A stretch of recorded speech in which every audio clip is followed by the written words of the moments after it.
Hello दोस्तों, नमस्कार। आपका स्वागत है आपके अपने चैनल हिंदी हब ऑफिशियल पर। तो आज दोस्तों हम रीट की हिंदी हिंदी विषय की टेस्ट सीरीज़ का दोस्तों पहला जो मॉडल पेपर है उसको आज हम देखने वाले हैं। तो आप सभी जहाँ पर भी हैं अपनी एक कॉपी है और पेन लेकर के बैठें। जितने भी आपके प्रश्न हैं वो गलत होते हैं या फिर आप जिनको स्किप करते जाते हैं, ठीक है, अटेंड नहीं करते हैं, उनको आप लिखते हुए चलें या फिर सही क्वेश्चनों को आप लिखते हुए चलें। और आपको दोस्तों मैं आपसे कहना चाहता हूं कि कुछ साथियों की मांग पर ये टेस्ट सीरीज शुरू की जा रही है। यदि आपका अच्छा रेस्पॉन्स दे मिलेगा तो दोस्तों मैं आपसे कहता हूं कि बहुत ही अच्छी तरह से आपकी प्रैक्टिस इससे हो जाएगी। मैंने बहुत ज़्यादा देखा है बच्चों के साथ में कि जो साथी टेस्ट नहीं देते हैं उनका कहीं ना कहीं कुछ ना कुछ नंबर से उनका क्या है छूट जाता है। 8-10 क्वेश्चन उनके इसी लिए गलत हो जाते हैं कि वो टेस्ट नहीं देते हैं। तो टेस्ट देना भी एक कला है दोस्तों, और ये कला पेपर में बहुत ज़्यादा काम आती है। ठीक है, तो यदि आपने अभी तक टेस्ट नहीं दिए हैं तो इसी बहाने से आपके 10-15 टेस्टों की प्रैक्टिस हो जाएगी। अच्छा रेस्पॉन्स आपका रहेगा यदि आप वास्तव में टेस्ट देंगे तो फिर मैं आपको 15 टेस्ट आपको पेपर से पहले, यानी कि 2 टेस्ट दोस्तों प्रतिदिन, ठीक है, आपको करवा दिया करूँगा, जिससे कि आपका क्या है थोड़ा सा प्रैक्टिस हो जाएगी और आपका जो पूरा का पूरा क्या है आपका एक आप अनुमान लगा सकेंगे कि भाई हमारे किस प्रकार के हमारे नंबर हैं वो बन रहे हैं। क्योंकि बहुत सारे साथियों को चिंता रहती है कि भाई हमारे कम नंबर आ जाएंगे, तो वो क्या है थोड़ा सा डिमोटिवेट हो जाते हैं, निराश हो जाते हैं कि भाई टेस्ट देने से कुछ नहीं फायदा है। लेकिन ये निराशा उन्हें दोस्तों वहाँ पर पेपर में बहुत ज़्यादा भारी पड़ती है। हालांकि दोस्तों हमारा अब जो चैनल है सभी साथी सेकंड ग्रेड से जुड़े हुए हैं, लेकिन बहुत सारे ऐसे साथी हैं आगे भर्ती भी है, नंबर आपके बन रहे हैं, चाहे आपके नहीं बन रहे हैं, बन भी रहे हैं तो लगभग आप टेस्ट तो आप देते रहें, जिससे कि आपका थोड़ा सा क्या है स्मृति में आपके बना रहेगा। ठीक है, तो 150 प्रश्न है दोस्तों। पेन कॉपी आपको लेकर के बैठनी है और ईमानदारी के साथ में, ठीक है, ऐप वगैरह हमारा है नहीं है।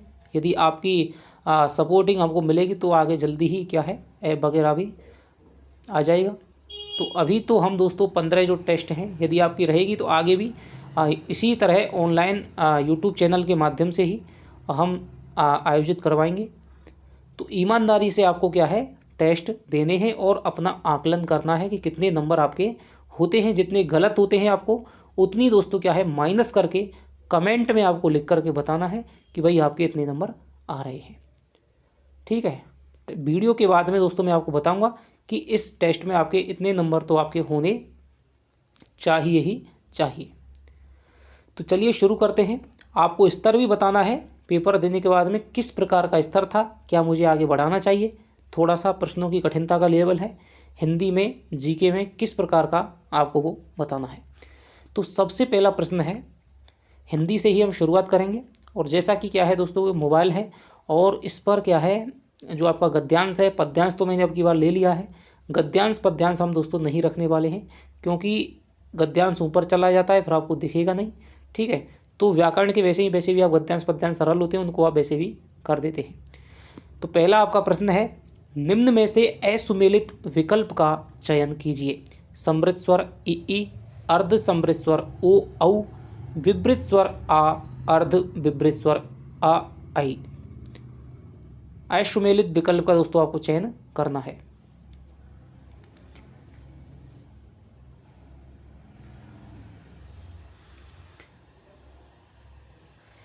तो आशा है कि दोस्तों आपने अपना उत्तर है वो चुन लिया होगा। तो थोड़ा सा मैं आपको बता दूंगा। समृद्ध स्वर दोस्तों आपका ई होता ही है, ठीक है, ये आपका बिल्कुल क्या है सही है। और अर्ध समृद्ध स्वर दोस्तों, ठीक है, अर्ध समृद्ध स्वर में दोस्तों ओ आता है और ए आता है। ठीक है, विवृत स्वर होता है इसमें आपका पूरा है बोलते समय पूरा का पूरा जो मुंह है वो आपका खुला हुआ रहता है। अर्ध विवृत स्वर में दोस्तों आ होता है और आई होता है और आपका औ होता है और ओ होता है। ठीक है, तो ये इसका दोस्तों उत्तर हो जाएगा कौन सा है, असुमिलित है इसमें आपका अर्ध समृद्ध स्वर। ठीक है, बाकी के तीनों सही हैं आपके। तो आपके जितने भी क्वेश्चन हैं दोस्तों, ईमानदारी से यदि आप टेस्ट देंगे तो शायद आपका फ़ायदा होगा। जिन वर्णों के उच्चारण में स्वर तंत्रियों में कंपन होता है कहलाते हैं घोष, प्रकंपित, संघर्षी, ताड़न, जात। जिन वर्णों के उच्चारण में स्वर तंत्रियों में कंपन होता है तो दोस्तों वो कौन से वर्ण कहलाते हैं, वो कहलाते हैं आपके घोष वर्ण कहलाते हैं। ठीक है, भिन्न भिन्न प्रकार से वर्णों का, स्वरों का दोस्तों क्या है, बंटवारा किया गया है। तो स्वर तंत्रियों में कंपन के आधार पर घोष और अघोष वर्ण हैं वो होते हैं। ठीक है, तो घोष कौन से कहलाते हैं, जिन वर्णों के उच्चारण में हमारी स्वर तंत्रियों में कंपन होता है वो घोष कहलाते हैं, और कंपन नहीं होता है वो क्या है, अघोष कहलाते हैं। ट, ठ, ड, ढ वर्णों का उच्चारण स्थान है तालु, मूर्धा, कंठ, ओष्ठ। तो बहुत ही आसान क्वेश्चन है। ट, ठ, ड, ढ दोस्तों इनका उच्चारण स्थान क्या हो जाएगा, तो ये हो जाएगा आपका मूर्धा। ठीक है, ऋतु रसाणाम मूर्धा, ऋतु रसाणाम मूर्धा। ठीक है, री होता है, टवर्ग होता है, और आपके र होता है, शय होता है। ठीक है, और अणय होता है। आगे चलते हैं। व्यक्तिवाचक संज्ञा के सबसे उपयुक्त विकल्प का चयन कीजिए। पृथ्वी, लता, मंगेशकर, पर्वत, हिमालय, अमेजन, भूकंप, शिक्षक, पश्चिम, कार्तिक, राजस्थान पत्रिका, केतु, लाल किला।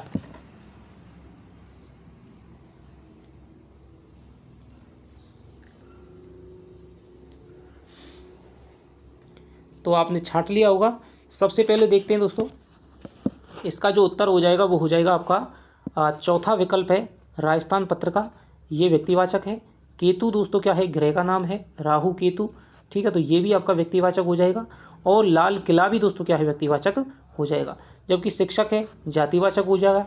पश्चिम है तो ये आपका व्यक्तिवाचक है। कार्तिक है, ये व्यक्तिवाचक है।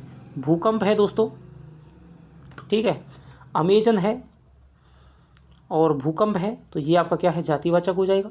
और अमेजन है, ये आपका क्या है, व्यक्तिवाचक हो जाएगा। हिमालय दोस्तों व्यक्तिवाचक हो जाएगा। पृथ्वी है, पृथ्वी आपका क्या है, व्यक्तिवाचक हो जाएगा।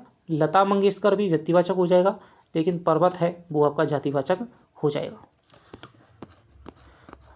कालिदास भारत के शेक्सपियर कहे जाते हैं। वाक्य में रेखांकित पद में संज्ञा का प्रकार कौन सा है, व्यक्तिवाचक संज्ञा, जातिवाचक संज्ञा, एक और दो दोनों, कोई नहीं।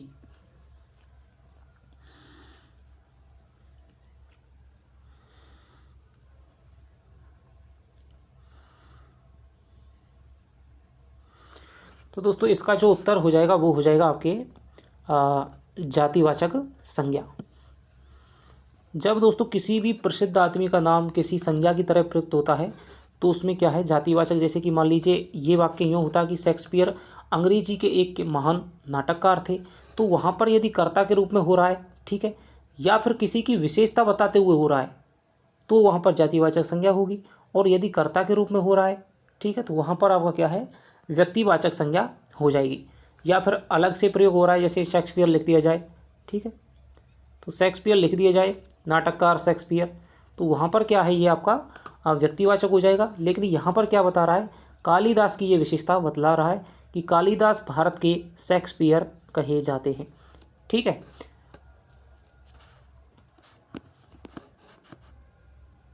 निम्न में से मध्यम पुरुष का उदाहरण होगा। श्री नामवर सिंह प्रमुख प्रगतिवादी आलोचक माने जाते हैं। आप JNU में भारतीय भाषा केंद्र के अध्यक्ष भी रहे हैं। आप अत्यंत आकर्षक व्यक्तित्व के धनी हैं। आप लोग इनकी भाषण कला के कायल हो जाएंगे। आप सा आलोचक पाकर हिंदी भाषा गर्वित हुई है। अब इन चारों विकल्पों में से आपको वो विकल्प छांटना है जिसमें आप शब्द में मध्यम पुरुष का उदाहरण है।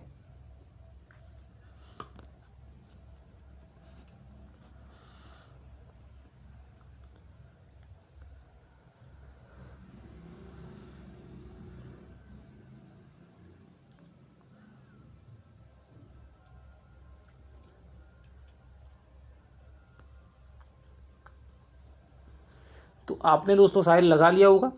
ठीक है, तो पहले चलिए देखते हैं। श्री नामवर सिंह प्रमुख प्रगतिवादी आलोचक माने जाते हैं। ठीक है, तो ये मैंने क्या है साहित्य से थोड़ा सा उठाने का उदाहरण बनाने का प्रयास किया है।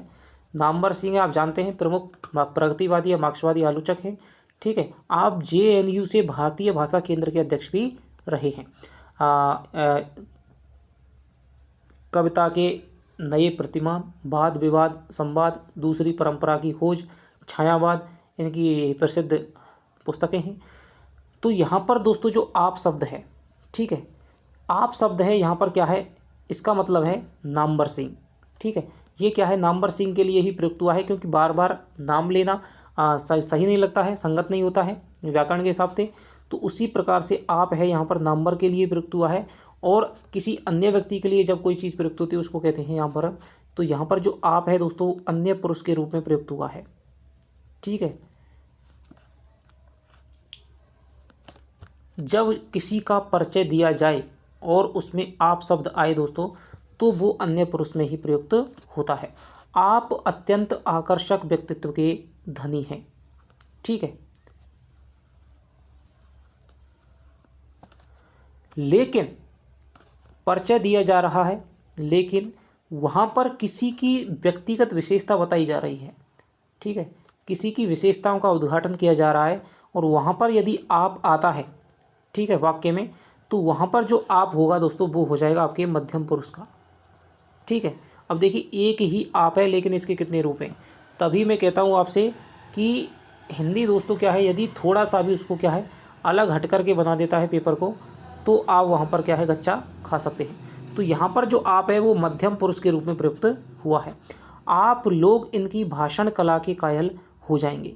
यदि आपके साथ में इसका कोई मान लीजिए विशेष्य आ जाए, ठीक है, आप लोग के साथ में प्रयुक्त हो रहा है, तो ये तो हो गया दोस्तों विशेष्य, और ये हो गया आप यानी कि एक विशेषण के रूप में। ठीक है, जैसे कि सब लोग, तो लोग तो इसमें विशेष्य है और सब इसमें क्या है विशेषण हो जाएगा। इसी प्रकार से आप लोग इनकी भाषण कला के कायल हो जाएंगे, तो यहाँ पर दोस्तों ये हो जाएगा आपका संकेतवाचक विशेषण। ठीक है, यहाँ पर ये संकेतवाचक विशेषण है। और आप सा आलोचक पाकर हिंदी भाषा गर्वित हुई है। तो यहाँ पर दोस्तों जो आप सा है, यहाँ पर ये क्या है एक गुणवाचक विशेषण का रूप है वो ले रहा है। ठीक है, गुण बता रखा है आप सा आलोचक, गुणवाचक विशेषण। तो देखिए चारों ही वाक्यों में आपका जो प्रयोग है वो आपको अलग अलग आपको दिखाई दे रहा होगा। ठीक है, जहाँ पर किसी का परिचय दिया जा रहा है वहाँ पर दोस्तों आपका आप है वो अन्य पुरुष के रूप में आएगा। ठीक है, लेकिन आप सीधे सीधे यदि कह देते हैं किसी से कि आप अत्यंत आकर्षक व्यक्तित्व के धनी हैं। ठीक है, जहाँ पर किसी की व्यक्तिगत विशेषता बतला दी जाए, वहाँ पर जो आप है वो मध्यम पुरुष का हो जाएगा। आप लोग इनकी भाषण कला के कायल हो जाएंगे, तो यहाँ पर है वो संकेतवाचक विशेषण है। यदि विशेष्य के साथ में आ जाता है आप सा आलोचक पाकर के, यहाँ पर ये गुणवाचक विशेषण के रूप में प्रयुक्त हुआ है।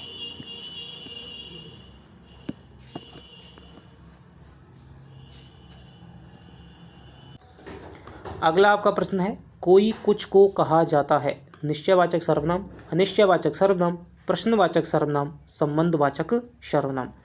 तो बहुत ही आसान क्वेश्चन है। ठीक है, जहाँ पर किसी भी अनिश्चय की स्थिति हो वहाँ पर क्या है कोई और कुछ है वो अनिश्चयता को प्रकट करते हैं, तो यहाँ पर क्या हो जाएगा अनिश्चयवाचक सर्वनाम। गुणवाचक विशेषण के संबंध में कौन सा विकल्प असुमेलित है? लंबा चौड़ा आकार बोधक, सुनहरा चमकीला रंग बोधक, भारतीय जयपुरी स्थान बोधक, रोगी सुखी स्पर्श बोधक।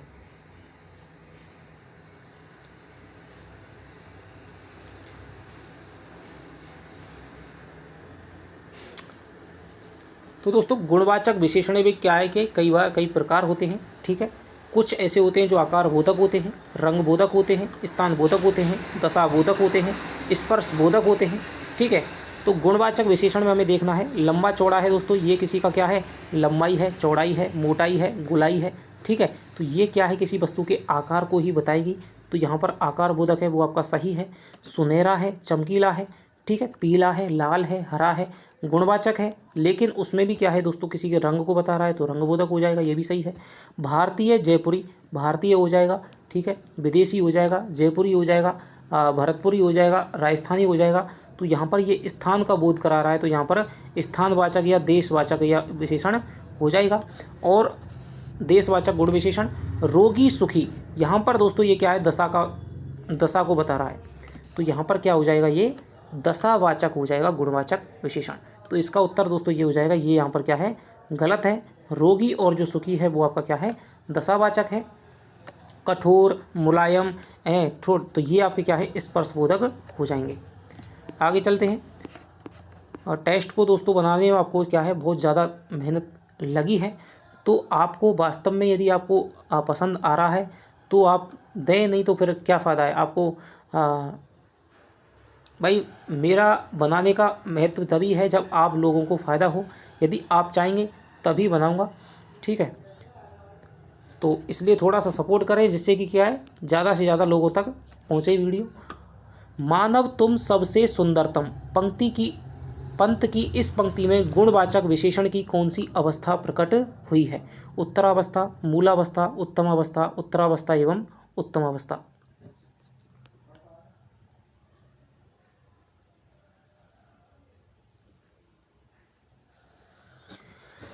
तो बहुत ही दोस्तों क्या है, प्रसिद्ध कविता है, मानव तुम सबसे सुंदरतम, सुमन सुंदर, विहक सुंदर, ठीक है, लेकिन क्या है, तुम सबसे, मानव है वो सबसे सुंदरतम प्रकृति की रचना है, पंत जी कहते हैं। तो इसमें जो सुंदरतम है दोस्तों, उसमें क्या है, उत्तम अवस्था है वो प्रयुक्त हुई है। यदि मैं दोस्तों आपको ज़्यादा थोड़ा बोलूँगा, क्योंकि वीडियो बहुत ज़्यादा लंबी हो जाएगी, और हमें लगभग दोस्तों ये 1.5 घंटे में हमें क्या है, ये पूरी भी करनी है। तो मैं अब आपको थोड़ा सा मैं आपको रुकूँगा, आपको बहुत ही ध्यान से क्वेश्चन पे ध्यान देना है, और मैं आपको उत्तर बताते हुए चलूँगा, जिससे कि आपको क्या है, ये दोस्तों पढ़ाई नहीं है, ये केवल एक आकलन है, क्योंकि आपने जितना पढ़ना था वो पढ़ लिया है, ठीक है। अब आपको अपनी जो मन की स्थिति है उसे ही संभाल करके रखना है। राम मोहन से पत्र लिखवाता है, वाक्य में कौन सी क्रिया प्रयुक्त हुई है? सामान्य क्रिया, संयुक्त क्रिया, प्रेरणार्थक क्रिया, पूर्वकालिक क्रिया। तो यहाँ पर जो दोस्तों क्रिया हुई है वो हुई है आपके प्रेरणार्थक क्रिया। जब कोई काम दूसरे से करवाया जाता है, ठीक है, तो वहाँ पर प्रेरणार्थक क्रिया है। कर्मकता के आधार पर क्रिया के कितने भेद होते हैं? 2, 3, 4, 8। तो कर्मकता के आधार पर 2 भेद होते हैं दोस्तों, अकर्मक और सकर्मक। सकर्मक के फिर पुनः 2 भेद होते हैं, एक कर्मक, द्विकर्मक। तो यहाँ पर उत्तर हो जाएगा 2 भेद होते हैं। आगे चलते हैं। मधुर मधुर मेरे दीपक जल, महादेवी की इस पंक्ति में क्रिया विशेषण का प्रयुक्त प्रकार है? कालवाचक क्रिया विशेषण, स्थानवाचक क्रिया विशेषण, परिमाणवाचक क्रिया विशेषण, रीतिवाचक क्रिया विशेषण। मधुर मधुर मेरे दीपक जल। तो दोस्तों आगे मैं इसी प्रकार के आपको टेस्ट बनाने वाला हूं, जिससे कि आगे की जो भर्तियां हैं, आपको लगा है कि आगे भर्तियां निश्चित रूप से आएंगी, और उनकी बहुत अच्छी से हम तैयारी करने वाले हैं। तो उसमें आपका व्याकरण में भी, व्याकरण तो चलेगी, लेकिन दोस्तों व्याकरण में उदाहरण मैं वहाँ से छांट करके लाऊंगा आपको, कि जिससे कि आपकी साहित्य के भी साथ साथ आपका व्याकरण के टेस्ट दे रहे हैं, और आपका साहित्य भी क्या है, क्लियर हो रहा है। मधुर मधुर मेरे दीपक जल, यहाँ पर दोस्तों मधुर मधुर है, क्या है यहाँ पर पुनरुक्ति अलंकार है, और महादेवी की ये क्या है, पंक्ति है। तो इसमें दोस्तों मधुर मधुर मेरे दीपक जल में जो मधुर मधुर है, यहाँ पर कौन सा क्रिया विशेषण है? तो यहाँ पर दोस्तों क्या है, ये रीतिवाचक क्रिया विशेषण है। ये क्या है, जलने की रीति को बता रहा है कि मधुर मधुर दीपक जल। तत्सम तद्भव का कौन सा विकल्प असुमेलित है? नकुल, नेवला, निसी, रात, पक्वान, पकवान, पक्ष, पंख। तो इसका जो उत्तर हो जाएगा दोस्तों वो हो जाएगा निसी, क्योंकि निशी का दोस्तों क्या हो जाएगा, निसी हो जाएगा, ठीक है, ये इसका उत्तर हो जाएगा। निम्न में से यौगिक शब्द कौन सा होगा? देवता, पीताम्बर, मुरारी, प्रेम, सागर। इस टेस्ट को यदि आप मान लीजिए 15 यदि आपने टेस्ट दे लिए ना, तो आपको पता चलेगा दोस्तों पेपर में, ठीक है। सेकंड ग्रेड में भी जो साथी लगातार जुड़े हुए थे, तो पढ़ने वालों को, जुड़ने वालों को दोस्तों पता होगा कि क्या स्थिति थी, ठीक है। संस्कृत शिक्षा विभाग का तो बिल्कुल लेवल ही नहीं आया था। निम्न में से यौगिक शब्द कौन सा होगा? देवता, पीताम्बर, मुरारी, प्रेम सागर। तो यो दोस्तों हो जाएगा, क्या हो जाएगा? रूढ़ हो जाएगा। पीताम्बर हो जाएगा, यौगिक हो जाएगा। मुरारी हो जाएगा, ये भी दोस्तों क्या है? यौगिक हो जाएगा। बहुब्रीहि समाज के जितने भी उदाहरण होते हैं वो सारे क्या है? यौगिक होते हैं। और प्रेम सागर है दोस्तों, ये क्या हो जाएगा? ये हो जाएगा रूढ़। ये दोस्तों योग रूढ़ हो जाएगा, योग रूढ़। ठीक है, ये भी योग रूढ़ हो जाएगा थोड़ा सा। और ये दोस्तों क्या है? यौगिक हो जाएगा। ठीक है, बहुब्रीहि समाज के जितने उदाहरण होते हैं वो क्या है? योग रूढ़ होते हैं।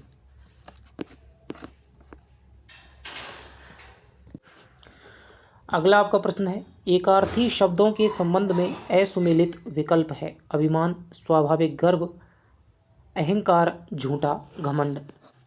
अनिवार्य, जिसके बिना काम ना चले, आवश्यक, जरूरी। अभिवादन, स्वागत, अभिनंदन, प्रणाम। अभिभाषण, लिखित भाषण, व्याख्यान, मौखिक भाषण।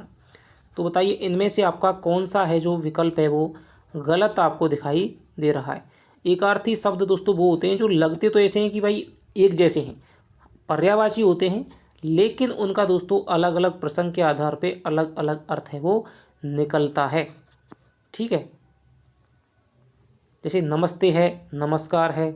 ठीक है, तो इसी प्रकार से अभिमान है, अहंकार है, हालांकि पर्यायवाची है, लेकिन दोस्तों अभिमान है वो आपका स्वाभाविक गर्व हो जाएगा, लेकिन अहंकार है, दम्भ है, वो आपका क्या है? झूठा घमंड हो जाएगा। ये भी बिल्कुल सही है।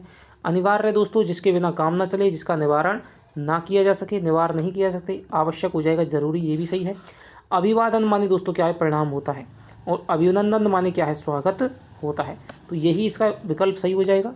अभिभाषण होता है दोस्तों, कोई लिखित भाषण है तो उसको हम क्या कहेंगे? अभिभाषण कहेंगे।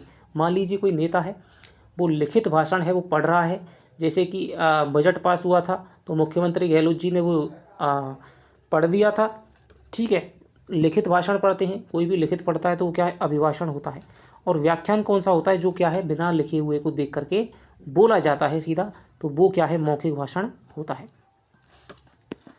तो इसका जो उत्तर हो जाएगा वो ये हो जाएगा, क्योंकि अभिवादन कहते हैं प्रणाम को, अभिनंदन कहते हैं दोस्तों क्या है? स्वागत को। तो ये इसका उत्तर है। आगे चलते हैं, जिसके जैसा दूसरा ना हो। वाक्यांश के लिए एक शब्द कौन सा है? अकाट्य, अद्वितीय, अतुलनीय, अप्रतिम। तो जिसके जैसा दूसरा ना हो दोस्तों वो हो जाएगा कौन सा? अद्वितीय हो जाएगा। आगे चलते हैं, असंगत विकल्प कौन सा है?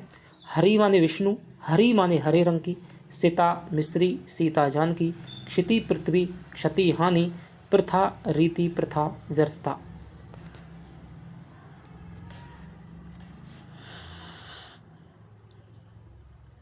तो ये आपके अब शब्द युग में है दोस्तों। देखते हैं, हरि मान दोस्तों विष्णु होता है, बिल्कुल सही है। हरि माने हरे रंग की, ये बिल्कुल सही है। सीता माने मिस्री, सीता माने जानकी, ये भी बिल्कुल सही है। क्षिति माने पृथ्वी, क्षति माने हानि, ये भी बिल्कुल सही है। प्रथा माने दोस्तों रीति तो होता है, लेकिन प्रथा माने व्यर्थता नहीं होता है। प्रथा माने क्या होता है? ये होता है दोस्तों कुंती। ठीक है, पांडवों की माता को दोस्तों क्या नाम था? प्रथा। तो ये आपको याद रखना है, बहुत ही क्या है? मोस्ट आपका शब्द है। आगे चलते हैं, हरि शब्द का अनेकार्थक शब्द नहीं है। बंदर, विष्णु, मेढक, हंस। तो हरि है दोस्तों क्या है? एक अनेकार्थी शब्द है, जिसके माने बंदर भी होता है, विष्णु भी होता है, और आपका मेढक भी होता है। हंस है दोस्तों, हरि माने नहीं होता है। इसके अलावा आपका सिंह भी होता है, घोड़ा होता है, सर्प होता है, सूर्य होता है, चंद्रमा होता है, किरण होता है, पर्वत, वायु भी होती है। ठीक है, तो बहुत सारे हरि के अर्थ होते हैं। इसी प्रकार सारंग है। विलोम के संबंध में असंगत छांटिए। अग्र, पश्च, कृपण, कंजूस, आरंभ, अंत, सात्विक, तामसिक।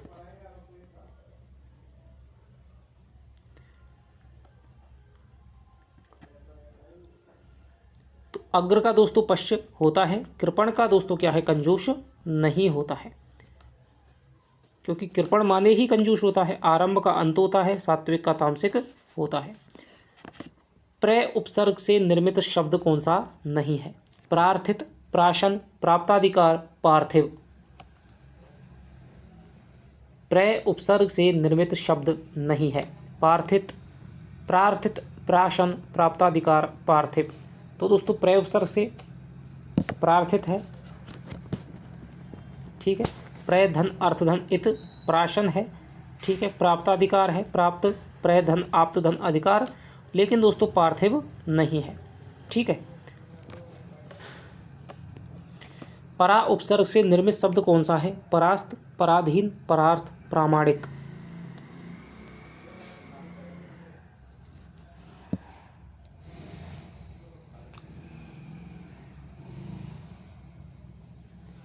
तो परा उपसर्ग से दोस्तों निर्मित शब्द जो हो जाएगा वो हो जाएगा आपके कौन सा? निर्मित शब्द कौन सा है? परास्त दोस्तों हो जाएगा, क्योंकि ये हो जाएगा पर प्लस अधीन, पर प्लस अर्थ, और ये दोस्तों क्या है? ये हो जाएगा प्रमाण धन एक से प्रमाणिक हो जाएगा, प्रय धन मान, ठीक है। तो इसमें प्रय उपसर्ग है, इसमें पर उपसर्ग है, इसमें भी पर है, लेकिन इसमें दोस्तों क्या है? पराधन अस्त, ठीक है। पराभव है, परामर्श है, इसमें क्या है? परा उपसर्ग है। अक प्रत्यय से निर्मित शब्द कौन सा नहीं है? जनक, पालक, विधायक, मार्मिक। तो अक प्रत्यय दोस्तों जनक में है, पालक में है, विधायक में है, लेकिन मार्मिक में नहीं है। किस विकल्प में विदेशी प्रत्यय का प्रयोग हुआ है? Humsafar, हठीला, जालसाज, sub inspector.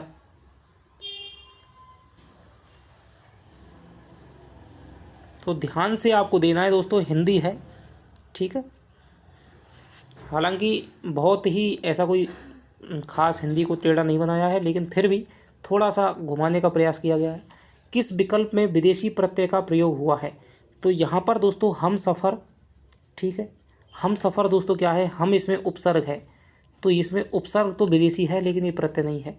हठीला, ठीक है, हठीला दोस्तों क्या है? ईला इसमें क्या है? विदेशी प्रत्यय नहीं है, ये भारतीय ही है। जाल साज, जाल धन साज, तो इसमें जो साज प्रत्यय है दोस्तों ये क्या है? विदेशी है, ठीक है, ये विदेशी प्रत्यय है। सब इंस्पेक्टर में सब है दोस्तों, वो उपसर्ग है, ठीक है। तो जिसने हम सफ़र या सब इंस्पेक्टर को देख के कर दिया है तो उसका गलत हो गया है। इसका उत्तर हो जाएगा कौन सा? जाल साज, ठीक है। किस समस्त पद का विग्रह अनुचित है? आपाद मस्तक, पाद से मस्तक पर्यंत, यथासाध्य जितना साधा जा सके, प्रत्यारोप बिना आरोप के, सेवोपरांत सेवा के उपरांत।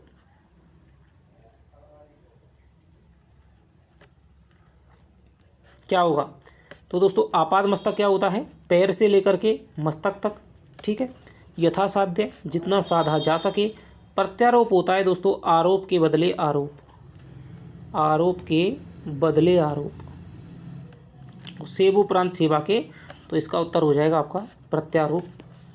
तो जिनके सही सही आ रहे हैं वो अपना ये कॉपी में दोस्तों लिखते हुए चलें, ठीक है, और जितने गलत हो रहे हैं उनको आप दूसरी लाइन में लिखते हुए चलें, जिससे कि आपको उस पेपर के बाद में आप उसको माइनस करके देख सकें। यदि वास्तव में आप चाहते हैं, ठीक है, आपको पता है कि मैं वास्तव में आपके कहने कुछ साथियों ने किया था, तो आपके कहने पर कि रीट का दोस्तों आपको बताया कि ना हमने कोई तैयारी करवाई थी, ठीक है, लेकिन फिर भी कुछ साथियों के अच्छे नंबर नहीं बन रहे हैं, तो वो रीट में और तैयारी तो आपको करनी ही चाहिए, ठीक है, चाहे कितने भी नंबर बन रहे हैं। तो समास के संदर्भ में कौन सा कथन है वो अनुचित है?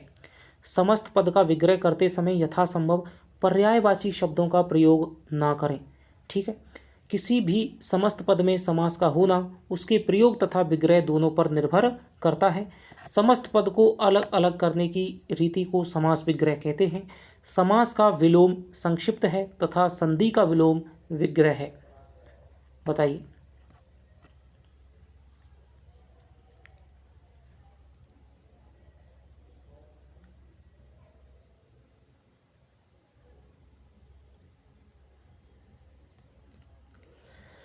तो इसका जो दोस्तों उत्तर हो जाएगा वो हो जाएगा समास का जो विलोम है दोस्तों वो होता है आपका व्यास, ठीक है, और संधि का विलोम है वो विग्रह होता है, ये तो सही है, लेकिन समास का विलोम है वो क्या है? व्यास होता है। तो इसका उत्तर तो दोस्तों ये हो जाएगा। समस्त पद को अलग करने की रीति को समास विग्रह कहते हैं, ये बिल्कुल सही है। किसी भी समस्त पद में समास का होना उसके प्रयोग तथा विग्रह दोनों पर निर्भर करता है, ये भी बात बिल्कुल सही है। समस्त पद का विग्रह करते समय यथासंभव पर्यायवाची शब्दों का प्रयोग नहीं हमें करना चाहिए। भाई मान लीजिए रसोई घर है, ठीक है, रसोई घर है, अब यदि कह देंगे रसोई के लिए निकेतन, ठीक है, या रसोई के लिए सदन, वहाँ यही कहा जाएगा कि रसोई के लिए घर। कौन सा सामासिक विकल्प है वो असंगत है? नवरत्न, द्विगु समास, कर्ता कर्तव्या कर्तव्य, बहुव्रीहि समास, रामचरित, तत्पुरुष समास, अंधविश्वास, कर्मधारय समास।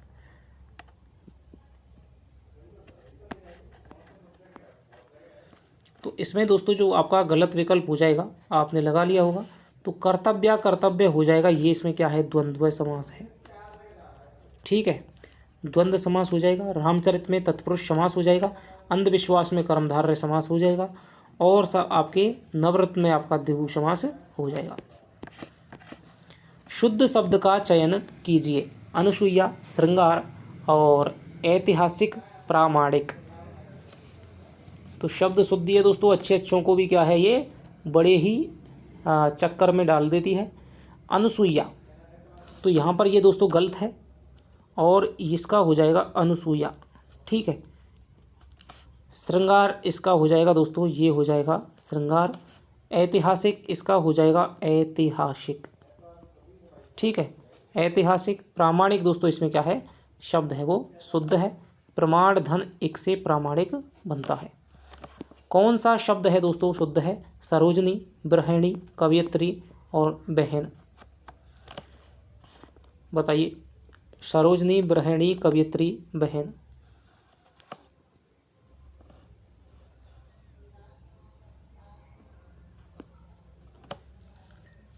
तो चलिए इसमें देखते हैं। सरोजनी दोस्तों क्या है? सरोजनी, ठीक है, ये आपका सही है। गृहिणी में ऐसे ही दोस्तों गृहिणी में आएगा, मात्रा आएगी। और कवयित्री में दोस्तों ये आएगा कवयित्री, ये आपका शुद्ध है, ठीक है, कवयित्री, ये पे मात्रा आती है। और आगे चलते हैं, बहन है, ये आपका दोस्तों क्या है? जबकि कई बार क्या है हम इस प्रकार से लिख देते हैं बहन, तो ये आपका गलत है। बहन शब्द है वो आपका क्या है? शुद्ध हो जाएगा। और एक होता है दोस्तों आपका वहन, ठीक है, तो वहन माने होता है ढोना।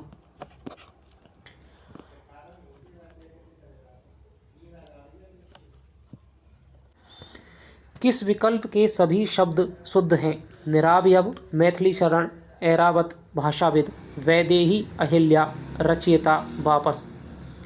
तो आपको ऐसा विकल्प बताना है जिसके दोनों ही शब्द क्या है? शुद्ध होने चाहिए।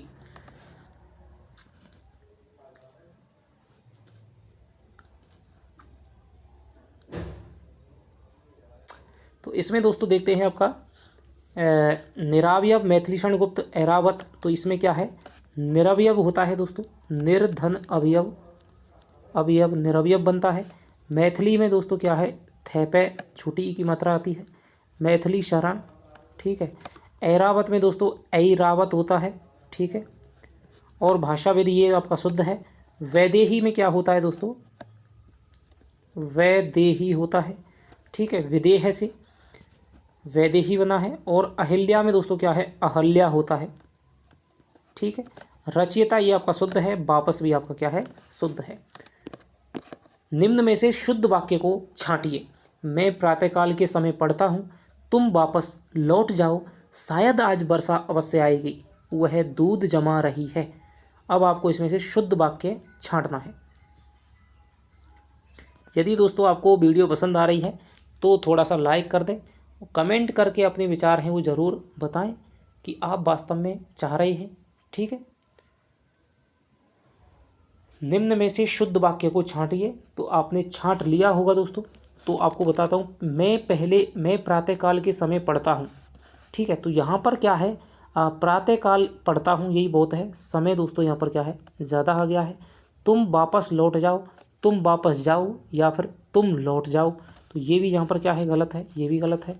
शायद आज वर्षा अवश्य आएगी, जब शायद आ गया तो दोस्तों हम निश्चयात्मक शब्द का प्रयोग नहीं कर सकते हैं, तो ये इसका गलत यहाँ पर गलत हो जाएगा।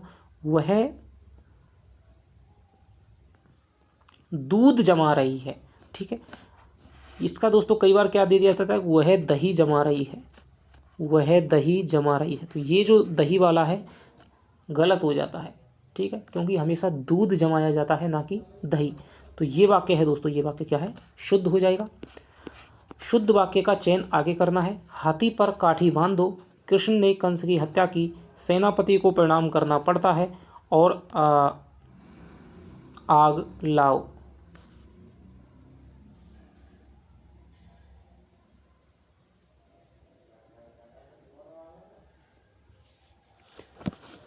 तो थोड़ा थोड़ा सा दोस्तों क्या है, ध्यान का अंतर होता है। हाथी पर काठी, दोस्तों काठी हमेशा घोड़े पर बांधी जाती है। हाथी पर क्या रखा जाता है, हौदा। ठीक है, हाथी पर जो ऊपर बैठने के लिए होता है तो उसे कहते हैं हौदा, घोड़े पर बैठने के लिए जो होता है उसे कहते हैं काठी। और कृष्ण ने कंस की हत्या नहीं दोस्तों, वध कहते हैं। जब कोई दुराचारी का किया जाता है तो वो वध कहलाता है। सेनापति को प्रणाम करनी पड़ती है, तो यहाँ पर क्या है, लिंग संबंधी है।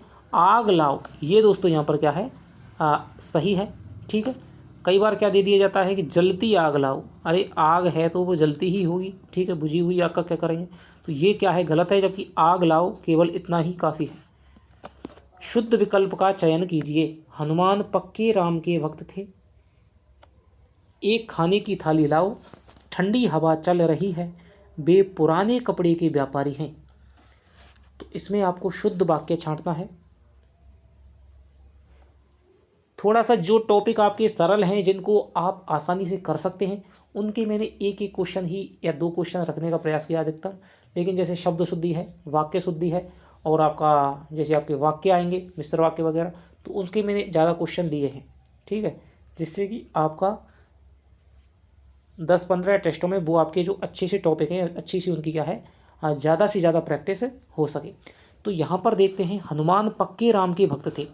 ये दोस्तों क्या है, यहाँ पर पदक्रम का हो जाएगा कि हनुमान राम के पक्के भक्त थे। ठीक है, तब सही होगा। तो ये आपका गलत है। एक खाने की थाली लाओ, ये गलत है। एक खाने की थाली लाओ, खाने की एक थाली लाओ, यहाँ पर क्या है, एक यहाँ पर आ जाएगा।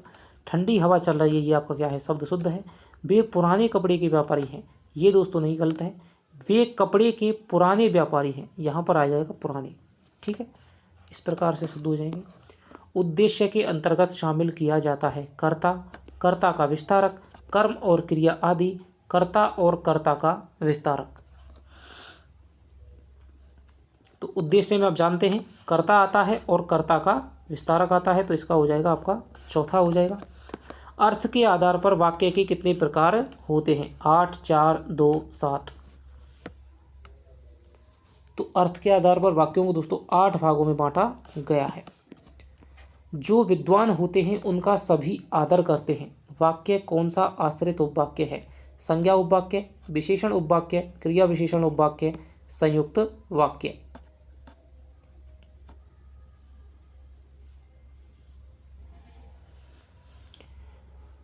जो विद्वान होते हैं उनका सभी आदर करते हैं, वाक्य कौन सा आश्रित उपवाक्य है। तो ये दोस्तों जो वाक्य है, जो विद्वान होते हैं, ठीक है, तो उनकी क्या है, यहाँ पर विशेषता बतलाई जा रही है दोस्तों। ठीक है, आदर किसका किया जाता है, जो विद्वान होते हैं, तो ये विशेषता है कि जो विद्वान होंगे उनका क्या है, आदर किया जाएगा। तो यहाँ पर क्या है, विशेषता दोस्तों क्या है, बतलाई जा रही है किसकी, लोगों की। लोग क्या है, संज्ञा, और संज्ञा की क्या है, वो क्या है, विद्वान हुए। तो यहाँ पर विशेषण उपवाक्य हो जाएगा। हेमराज से पढ़ा नहीं जाता में कौन सा वाच्य है, कर्तृवाच्य, भाववाच्य, कर्मवाच्य, इनमें से कोई नहीं। तो बहुत ही आसान सा क्वेश्चन है, आपने कर लिया होगा। हेमराज से पढ़ा नहीं जाता, इसमें हो जाएगा आपका भाववाच्य। 2 से अधिक समान पदों या पदबंधों में पृथकता दर्शाने के लिए किस विराम चिन्ह का प्रयोग किया जाता है, अल्प विराम, पूर्ण विराम, अर्ध विराम, या फिर आपका उपविराम। बताइए।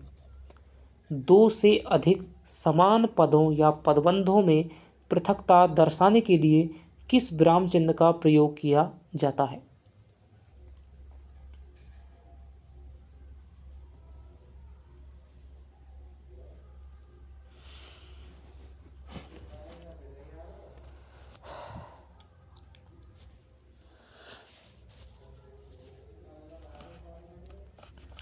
तो यहाँ पर हो जाएगा दोस्तों अल्प विराम हो जाएगा।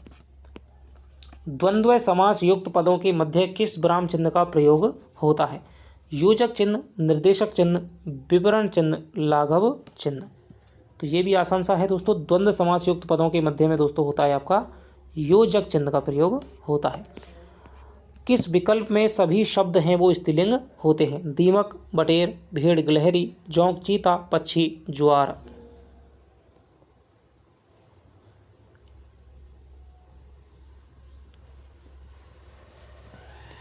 तो यहाँ पर दोस्तों ये क्या है, विकल्प में सभी शब्द क्या है स्त्रीलिंग होने चाहिए। देखते हैं, दीमक है दोस्तों ये आपका स्त्रीलिंग है, और आपका बटेर है दोस्तों ये भी आपका, तो ये विकल्प है आपका सही हो जाएगा। भेड़ है, गिलहरी है, भेड़ तो आपका दोस्तों पुल्लिंग हो गया, ठीक है, और गिलहरी है वो आपका स्त्रीलिंग हो गया, तो ये विकल्प आपका गलत हो जाएगा। जोंक स्त्रीलिंग है, चीता पुल्लिंग है, तो ये विकल्प गलत हो जाएगा। पक्षी आपका पुल्लिंग है, ज्वार है वो आपका क्या है स्त्रीलिंग है, तो ये विकल्प भी, तो दोनों विकल्प दोस्तों दीपक और बटेर है ये आपका क्या है स्त्रीलिंग में हो जाएंगे, तो ये विकल्प आपका सही है। आगे चलते हैं। वह शक्ल से शाहरुख खान लगता है, वाक्य में कौन सा कारक है? अपादान कारक, करण कारक, संबंध कारक, कर्ता कारक। वह शक्ल से दोस्तों क्या है शाहरुख खान लगता है, तो यहाँ पर क्या है किसी की विशेषता बताई जा रही है, तो वहाँ पर क्या है करण कारक हो जाएगा, ठीक है। साधन के रूप में यहाँ काम लिया जा रहा है कि वह शक्ल से शाहरुख खान लग रहा है, वह लंबाई से या बालों से अमिताभ बच्चन लगता है, इस प्रकार यदि कहीं आ रहा है तो वहाँ पर क्या हो जाएगा कारण कारक हो जाएगा, ठीक है। जहाँ पर क्या है लगता है, तो लगता है क्रिया का संबंध क्या है सीधे से शकल से, ठीक है। राम ने रावण को मारा, वाक्य में कौन सा कारक प्रयुक्त हुआ है? कर्ता कारक, कर्म कारक, संबंध कारक, करण कारक।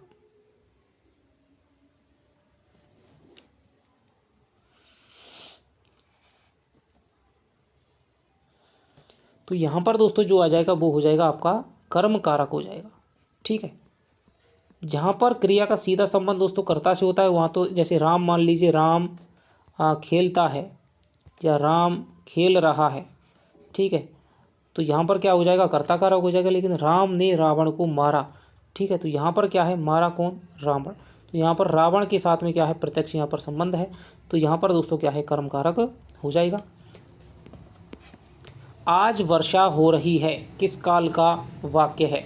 वर्तमान काल, अपूर्ण वर्तमान काल, सामान्य वर्तमान काल, संदिग्ध वर्तमान काल।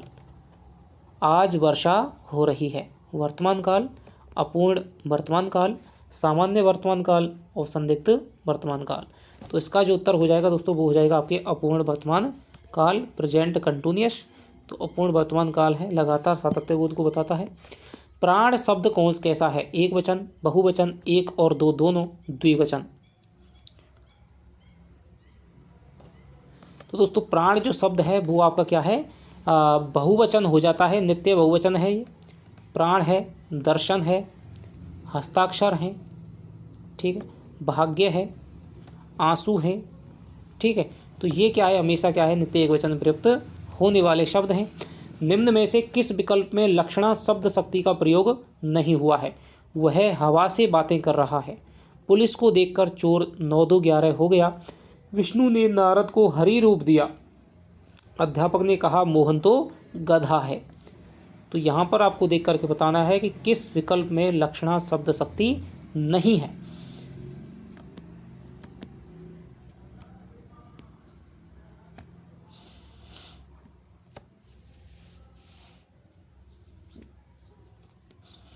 तो यहाँ पर आप देखते हैं दोस्तों वह हवा से बातें कर रहा है। अब हवा से दोस्तों कोई भी बातें आदमी नहीं कर सकता है, लेकिन फिर भी क्या है दूसरी स्थिति की वो हवा से, यानी कि वो इतना तेज़ चल रहा है या दौड़ रहा है कि वह लगता है कि हवा से बातें कर रहा है। तो यहाँ पर क्या है हवा से बातें करना भी एक मुहावरा है। तो जहाँ पर मुहावरों का प्रयोग होता है, लोकोक्ति वगैरह आ जाती है, तो वहाँ पर क्या है दोस्तों लक्षणा शब्द शक्ति हो जाती है। तो हवा से बातें कर रहा है, यहाँ पर लक्षणा हो गई। पुलिस को देख करके चोर 9-2-11 हो गया, तो यहाँ पर भी दोस्तों लक्षणा हो गई, ठीक है। विष्णु ने नारद को हरि रूप दिया, तो यहाँ पर हरि रूप दोस्तों यहाँ पर क्या है बंदर हो जाएगा, ठीक है। तो बंदर जहाँ पर शब्दकोशीय अर्थ है, यमक अलंकार है और आपका अनुप्रास अलंकार या श्लेष अलंकार होता है, वहाँ पर क्या हो जाता है आपका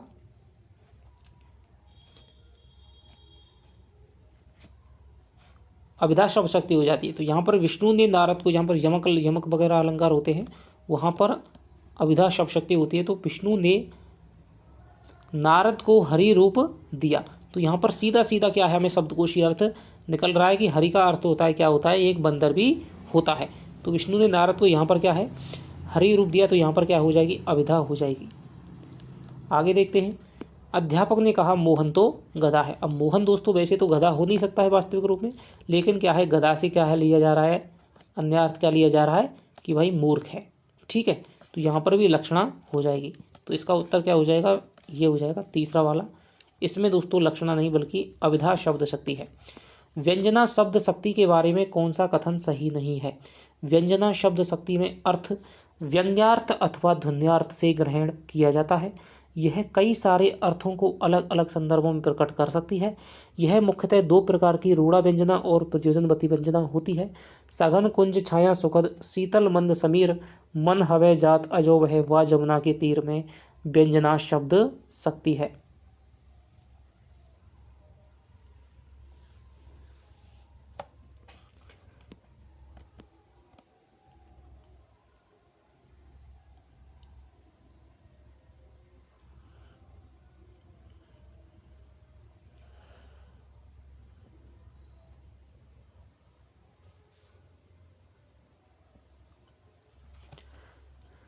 तो देखते हैं दोस्तों, व्यंजना शब्द शक्ति में अर्थ व्यंग्यार्थ से ध्वन्यार्थ से, ठीक है, से ग्रहण किया जाता है। बिल्कुल दोस्तों सही है। यह कई सारे अर्थों को अलग अलग संदर्भों में प्रकट करने का सामर्थ्य रखती है। यह भी बात बिल्कुल सही है। यह मुख्यतः दो प्रकार की रूढ़ा व्यंजना प्रयोजनवती व्यंजना, तो ये दोस्तों कथन है वो गलत हो जाएगा, क्योंकि ये दोस्तों होती है शाब्दी व्यंजना प्लस आर्थी व्यंजना होती है। सघन कुंज छाया सुखद शीतल मंद समीर मन हवे जात अजो वह वा जमुना के तीर उपरोक्त द्वय में व्यंजना शब्द शक्ति है। ये भी बात दोस्तों बिल्कुल सही है। व्यंजना है और कौन सी व्यंजना है, इसमें आर्थी व्यंजना। शाब्दी और आर्थी हैं दोस्तों, क्या है, व्यंजना के दो भेद होते हैं। तो ये आपका क्या है, गलत ऑप्शन हो जाएगा। अब सिंह अखाड़े में उतरा में कौन सी शब्द शक्ति प्रयुक्त हुई है। रूढ़ा लक्षणा, प्रयोजनवती लक्षणा, आर्थी व्यंजना, शाब्दी व्यंजना।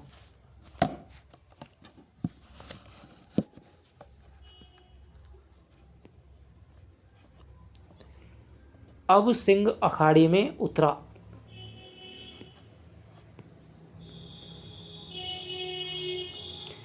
तो इस वाक्य में दोस्तों जो शब्द शक्ति है वो हो जाएगी आपकी कौन सी, प्रयोजनवती लक्षणा आपकी हो जाएगी। क्यों हो जाएगी, क्योंकि मान लीजिए कहीं पर भी दंगल हो रहा है, ठीक है, पहलवानों की कुश्तियाँ हो रही हैं, ठीक है, और वहाँ पर क्या है, किसी ना किसी ने कोई मान लीजिए बहुत तगड़ा पहलवान है और वो अखाड़े में आ जाता है, ठीक है, तो एक व्यक्ति जो उसका प्रशंसक है, अब वो कहता है कि भाई अब सिंह है वो अखाड़े में उतर गया है, या फिर कहीं पर युद्ध हो रहा है, तो ये दोस्तों क्या है, प्रयोजन के हिसाब से यहाँ पर अर्थ है वो लिया जा रहा है। अब सिंह का मतलब ये नहीं है कि भाई द ग्रेट खली हो जाएगा या फिर और कोई बलशाली व्यक्ति है उसका अर्थ नहीं लिया जाएगा। जहाँ पर जैसा प्रयोजन है उस प्रयोजन के हिसाब से ही इसका अर्थ है निकलेगा, ठीक है। तो मान लीजिए सवाल युद्ध की है तो बड़ा शूरवीर सैनिक, और यदि कुश्ती हो रही है और तो मान लीजिए क्या है एक बलशाली पहलवान से इसका अर्थ है वो लिया जाएगा। तो प्रयोजनवती लक्षणा है उसमें क्या है, प्रयोजन के हिसाब से अर्थ लिया जाता है। तो यहाँ पर क्या है, अब सिंह अखाड़े में उतरा, तो यहाँ पर उस व्यक्ति के लिए, पहलवान के लिए या कहा जा रहा है। आकाश सिर पर उठाना मुहावरे का सही अर्थ क्या होगा। बहुत ऊंचा होना, बहुत शोर करना, कठिन प्रयत्न करना, अचानक विपत्ति आ जाना। तो आकाश सिर पर उठाना मुहावरा दोस्तों हो जाएगा इसका बहुत ही क्या है, शोर करना। देव देव आलसी पुकारा लोकोक्ति का सही अर्थ है। आलसी देवताओं की पूजा करते हैं, आलस्य से देवता नाराज हो जाते हैं। आलसी व्यक्ति भाग्यवादी होता है और आलसी व्यक्तियों का भाग्य खराब होता है।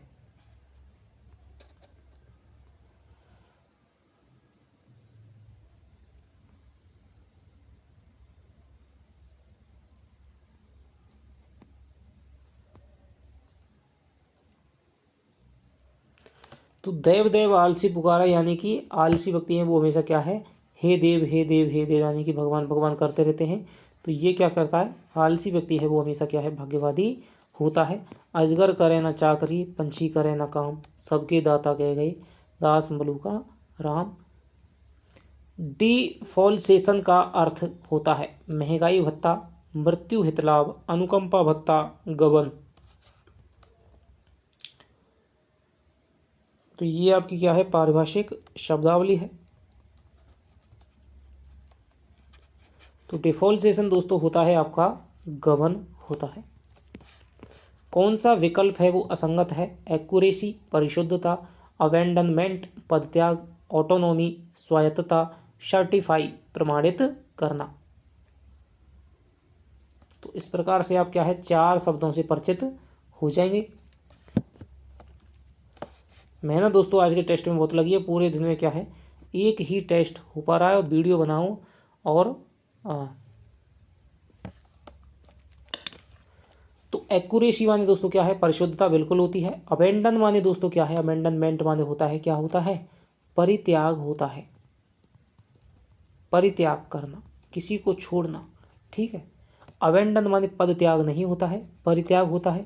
ऑटोनॉमी स्वायत्तता होती है। सर्टिफाई माने दोस्तों क्या है, प्रमाणित करना होता है। अपठित पद्यांश, इसमें तो क्या है दोस्तों, अब मान लीजिए ये अपठित पद्यांश है, क्वेश्चन जैसे ही करते हैं तो उसमें हमें पद्यांश को देखने की ज़रूरत पड़ती है, लेकिन मोबाइल की स्क्रीन है बहुत छोटी है, इसीलिए क्या है इसको फिर बार बार ऊपर करने की आवश्यकता रहेगी। इसलिए हम अगले टेस्ट में दोस्तों क्या है अपठित गद्यांश और पद्यांश को क्या है नहीं लेंगे, क्योंकि इनके क्वेश्चन आप वैसे भी कर देते हैं। ठीक है, तो इनकी आप थोड़ी सी अपने स्तर पे प्रैक्टिस कर सकते हैं। हम अनिकेतन, हम अनिकेतन, हम तो रमते राम हमारा, क्या घर क्या दर कैसा वतन, अब तो इतनी यों ही काटी, अब क्या सीखे नव परिपाटी, कौन बनाए आज घरौंधा, हाथों चुन चुन कंकड़ माटी, ठाठ फकीराना है अपना, बांधवर सोहे अपने तन। ठीक है, तो ये दोस्तों क्या है, बालकृष्ण शर्मा नवीन की क्या है पंक्ति है। पंक्ति क्या है, ये पद्यांश है, ये कविता है। हम अनिकेतन, हम अनिकेतन बहुत ही क्या है प्रसिद्ध कविता है। कवि ने स्वयं को क्या बताया है, बिना रिश्तों का, बिना घर बार का, बिना अपनेपन का, बिना घरौंदा का। अब इसमें क्या है, आप यदि ऊपर करते हैं तो फिर ये क्वेश्चन चले जाता है, और क्वेश्चन पे करते हैं तो ये पद्यांश है वो चला जाएगा, इसलिए अगले हम उसमें नहीं रखेंगे।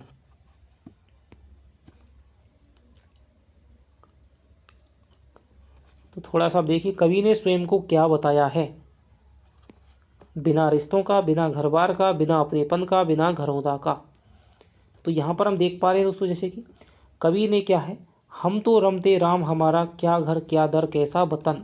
ठीक है, हम अनिकेतन, हम अनिकेतन, यानी कि हम बिना घर बार के हैं, हमारा कोई भी घर नहीं है, तो इसका उत्तर हो जाएगा बिना घर बार का, बिना घर बार का इसका उत्तर हो जाएगा। तो बहुत ही दोस्तों क्या है अच्छा एक रीड के हिसाब से अच्छे लेवल का मैंने क्या है प्रयास किया है हिंदी को यहाँ पर बनाने का।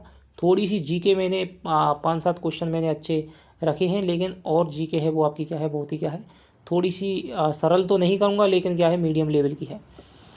ठीक है, हाथों चुन चुन कंकड़ माटी का क्या अर्थ है, एक एक कंकड़ चुनना, पत्थर ईंट आदि जुटाना, मिट्टी और कंकड़ मिलाना, हाथों से काम करना। हाथों चुन चुन कंकड़ माटी, तो यहाँ पर देखिए पद्यांश में आ रहा है, कौन बनाए आज घरौंदा, हाथों चुन चुन कंकड़ माटी।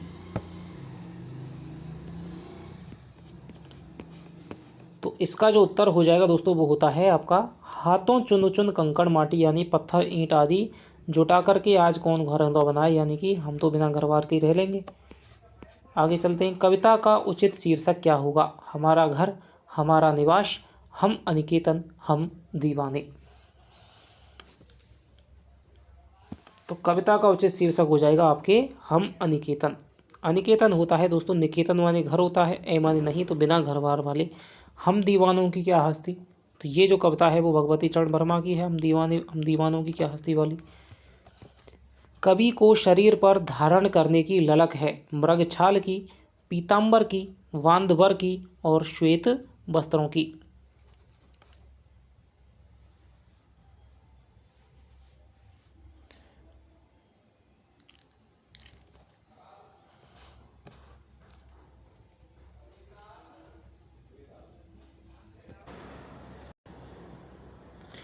कवि को शरीर पर धारण करने की ललक है, मृगछाल की, पीताम्बर की, बांधवर की, श्वेत वस्त्रों की।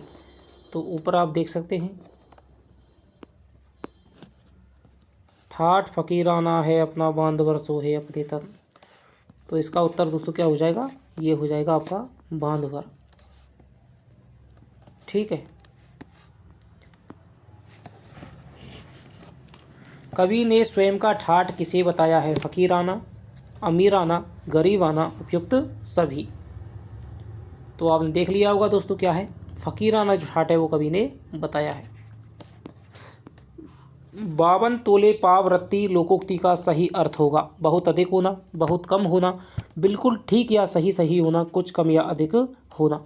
तो इसका उत्तर हो जाएगा आपका बिल्कुल ठीक या सही सही होना। मुहावरे के बारे में उपर्युक्त कथन है, उपयुक्त कथन है, मुहावरा वाक्यांश होता है, मुहावरे में लिंग वचन काल के अनुसार परिवर्तन हो सकता है, मुहावरे के प्रयोग से अभिव्यक्ति कौशल में वृद्धि होती है, उपर्युक्त सभी। मुहावरा दोस्तों क्या है, वाक्यांश होता है, ये भी बात बिल्कुल सही है। मुहावरे में दोस्तों क्या है, लिंग वचन काल के आधार पर क्या है परिवर्तन हो जाता है, मुहावरे के प्रयोग से व्यक्ति कौशल में वृद्धि भी आती है, उपयुक्त सभी। तो इसका उत्तर आएगा दोस्तों उपयुक्त सभी। मृग का पर्यायवाची कौन सा नहीं है, सारंग, कुरंग, अनंग, चमरी। बताइए।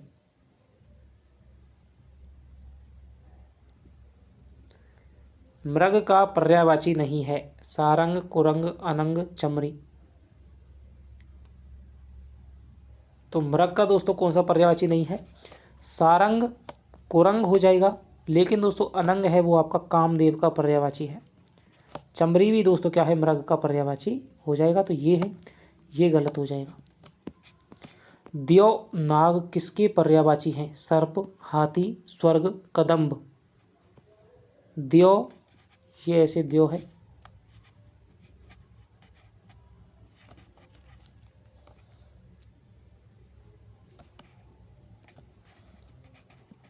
द्यो। तो द्यो दोस्तों है और नाग है, ये आपके क्या है स्वर्ग के दोस्तों क्या है पर्यायवाची हो जाएंगे। अप्रत्यय से निर्मित शब्द नहीं है, वासुदेव, राघव, मानव, नायक।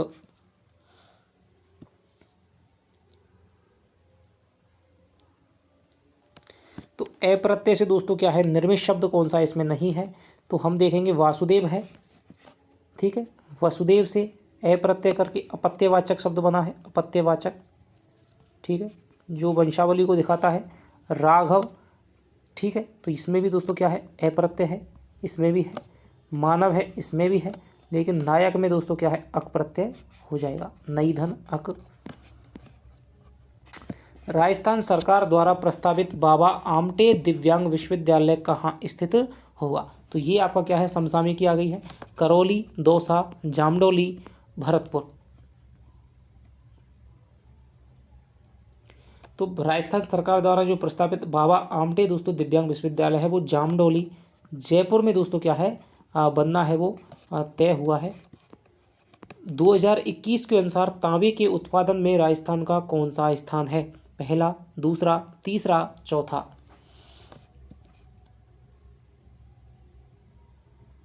तो 2021 के उत्पादन में तांबे के उत्पादन दोस्तों राजस्थान का जो स्थान है वो है दोस्तों आपका दूसरा, लेकिन जो भंडारण है उसमें दोस्तों आपका क्या है पहला स्थान हो जाएगा। राजस्थान में बेटी बचाओ बेटी पढ़ाओ का ब्रांड एम्बेसडर किसे नियुक्त किया गया है, सारिका गुप्ता, अवनी लेखिरा, मिताली राज और गुलाबो सपेरा। तो राजस्थान में बेटी बचाओ बेटी पढ़ाओ के दोस्तों ब्रांड एम्बेसडर हैं वो हैं आपके अवनी लखेरा।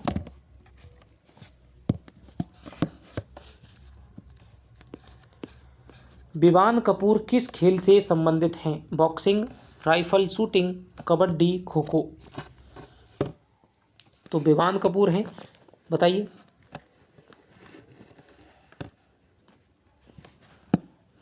तो विवान कपूर हो जाएंगे आपके राइफल शूटिंग से हो जाएंगे। डॉक्टर कोमल कोठारी स्मृति लाइफ टाइम अचीवमेंट लोक कला पुरस्कार फरवरी 2022 में किसे प्रदान किया गया था, विजय वर्मा, आलोक त्रिपाठी, मुरलिया शर्मा, दीपिका शाह है। डॉक्टर कोमल कोठारी स्मृति लाइफ टाइम अचीवमेंट लोक कला पुरस्कार।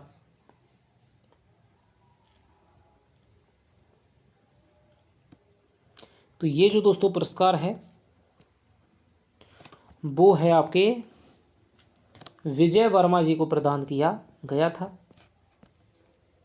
तो ये कोमल कोठारी दोस्तों वही हैं जिन्होंने लोक कलाओं के संरक्षण के लिए, लोक संस्कृति के लिए रूपायन संस्थान की स्थापना है वो की थी बोरुंदा जोधपुर में, और जिसके सह संस्थापक कौन थे? विजय दान दे था। ठीक है, उजाले के मुसाहिब वाले। इंदिरा गांधी शहरी रोजगार गारंटी योजना के बारे में कौन सा विकल्प है वो असत्य है?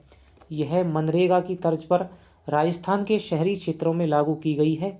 तो जैसे जैसे दोस्तों मैं पहला विकल्प आपको पढ़ता चलूँ तभी आप क्या है उसको सही और गलत है वो जज करते चले। इसका प्रारंभ 22 मई 2022 को किया गया था। इस योजना का बजट लगभग 1000 करोड़ है। 18 से 600 वर्ष की उम्र के सदस्य इस योजना के पात्र हैं।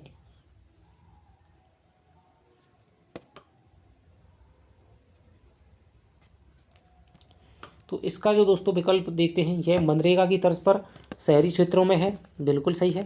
22 मई 2022 को दोस्तों इसका क्या है शुरुआत हुई थी, बिल्कुल सही है। इस योजना का बजट दोस्तों 1000 नहीं बल्कि 800 करोड़ रुपए के लगभग है। 18 से 60 वर्ष की उम्र के सदस्य योजना के पात्र हो सकते हैं। सभी प्रकार के खाद्य पदार्थों में मिलावट की जांच के लिए 26 अक्टूबर 2020 को कौन सी योजना लागू की गई? निरोगी राजस्थान, स्वास्थ्य संबल योजना, शुद्ध के लिए युद्ध अभियान, खाद्य जांच मिशन योजना। तो एक दो प्रश्न दोस्तों मैंने ऐसा थोड़ा सा आपको क्या है थोड़ा सा मैंने मॉडरेट लेवल का देने की प्रयास की है, लेकिन अधिकांश क्वेश्चन है यदि आप दोस्तों पढ़ते हैं अच्छी तरह से, यदि आप तैयारी कर रहे हैं तो आप निश्चित रूप से इस पेपर में आप बहुत अच्छा है आपका स्कोर आपका बनने वाला है। तो सभी प्रकार के खाद्य पदार्थों की मिलावट के लिए दोस्तों शुद्ध के लिए युद्ध अभियान है वो शुरू किया गया था। मुख्यमंत्री अनुप्रति योजना किससे संबंधित है? गरीब लोगों के गृह निर्माण से, बालिका शिक्षा से, कुओं के निर्माण से, प्रतियोगी परीक्षाओं की तैयारी से। तो आप सबका सही होगा, ये है दोस्तों प्रतियोगी परीक्षाओं की तैयारी से। राजीव गांधी कृषक साथी सहायता योजना प्रदान करती है बिजली गिरने तथा अंधड़ से फसल को हानि होने पर वित्तीय सहायता, कृषि कार्यों से संबंधित उपकरणों की खरीद हेतु वित्तीय सहायता, कृषि कार्यों के दौरान एक्सीडेंट होने पर वित्तीय सहायता, और बागवानी एवं जैविक कृषि के लिए वित्तीय सहायता।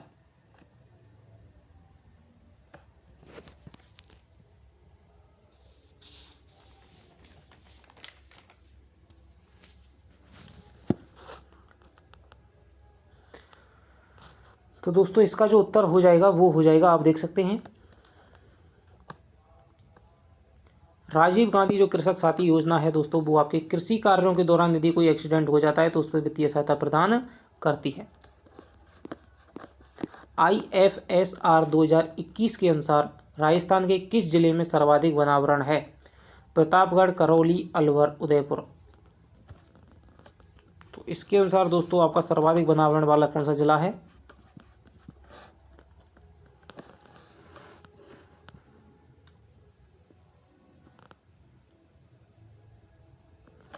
ये है दोस्तों आपका उदयपुर हो जाएगा। सर्वाधिक वनावरण और सर्वाधिक वन प्रतिशत दोनों ही दोस्तों उदयपुर है वो प्रथम है। केंद्रीय शुष्क क्षेत्र अनुसंधान केंद्र स्थित है बीकानेर, जोधपुर, बाड़मेर, जैसलमेर। तो केंद्रीय शुष्क क्षेत्र अनुसंधान केंद्र ये हो जाएगा दोस्तों काजरी। ठीक है, ये हो जाएगा आपका कहाँ? जोधपुर में हो जाएगा। राजस्थान के कृष्णा नागर के संबंध में निम्नलिखित कथनों में से असंगत का चयन कीजिए। कृष्णा नागर, ठीक है, वह जयपुर जिले से संबंधित है। उन्होंने टोक्यो पैरा ओलंपिक में स्वर्ण पदक जीता है। उन्होंने पैरा बैडमिंटन पुरुष एकल SH3 प्रतियोगिता में पदक जीता है। उन्हें गौरव खन्ना द्वारा प्रशिक्षण मिला।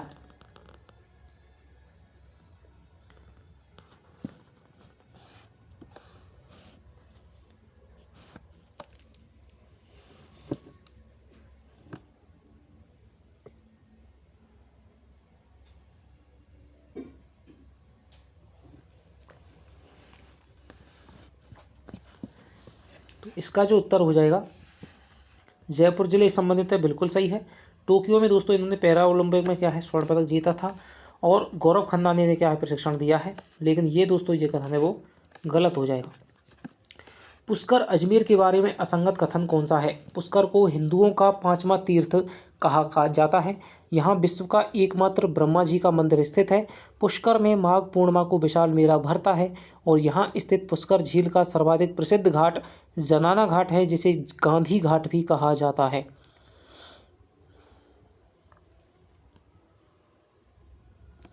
तो पुष्कर अजमेर के बारे में आपको बताना है।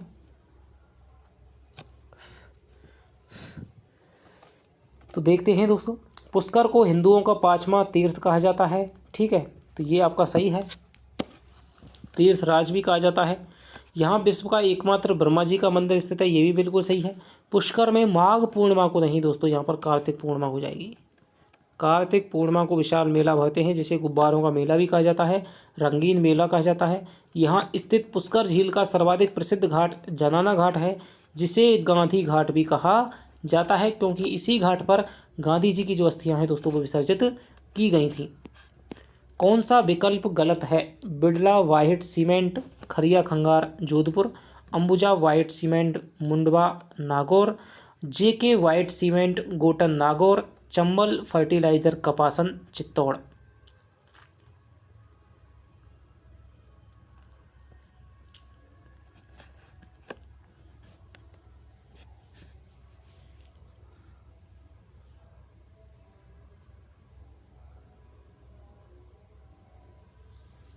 तो इसका दोस्तों जो विकल्प हो जाएगा वो हो जाएगा आपका चंबल फर्टिलाइजर कपासन में नहीं दोस्तों, ये गढ़ेपान कोटा में है। गढ़ेपान कोटा में हो जाएगा। जेके वाइट सीमेंट गोटन नागौर में हो जाएगा, अंबुजा वाला मुंडवा नागौर में, और बिड़ला वाइट सीमेंट है खरिया खंगार जोधपुर में। जबकि बिड़ला सीमेंट्स बक्स दोस्तों क्या है कपासन चित्तौड़ में होता है। 32वां बिहारी पुरस्कार 2022 किसे प्राप्त हुआ है? माधव हाड़ा, मधु कांकरिया, असगर वजाहत, शरद पगारे।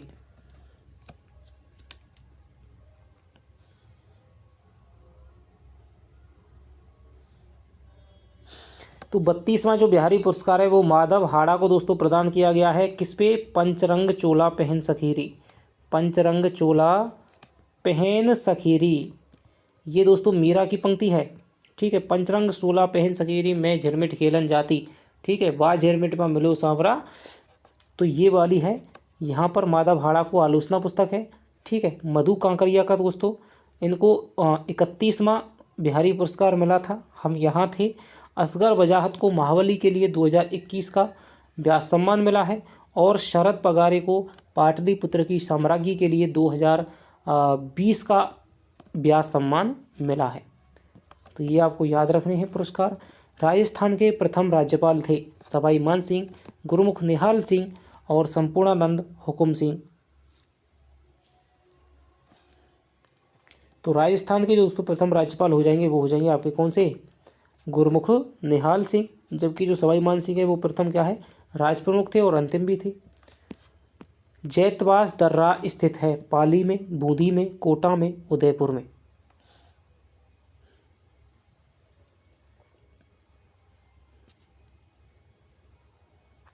तो जैतवास जो दर्रा है दोस्तों वो आपका कहाँ पर हो जाएगा? बूंदी में हो जाएगा। एक दोस्तों जैतावास है। ठीक है, जैतावास जो स्थान है वो आपका पाली में है, इसीलिए कई बार क्या है जैतवास में चक्कर पड़ जाता है कि भाई पाली में तो नहीं है। जैतवास दर्रा है आपका, खटगढ़ दर्रा है, तो वो आपका क्या है कहाँ पर हो जाएंगे? बूंदी में हो जाएंगे। लूनी नदी की सहायक नदी नहीं है? बांडी, जोजड़ी, सागी, सीपू। तो लूनी नदी की जो सहायक नदी है दोस्तों बांडी है, जोजड़ी है, सागी है, लेकिन सीपू है वो किसकी है? पश्चिमी बनास की है सहायक नदी। ठीक है, पश्चिमी बनास की सहायक नदी है। राजस्थान की जलवायु की विशेषता नहीं है? राजस्थान की जलवायु शुष्क एवं अर्ध आर्द्र है। राजस्थान में भी वर्षा की अनियमितता पाई जाती है। राजस्थान में अधिकांश वर्षा उत्तरी, ये दोस्तों उत्तरी है, उत्तरी है। उत्तरी पश्चिमी मानसून की बंगाल की खाड़ी की शाखा से होती है। राजस्थान में तापमान व आर्द्रता में अंतर पाया जाता है।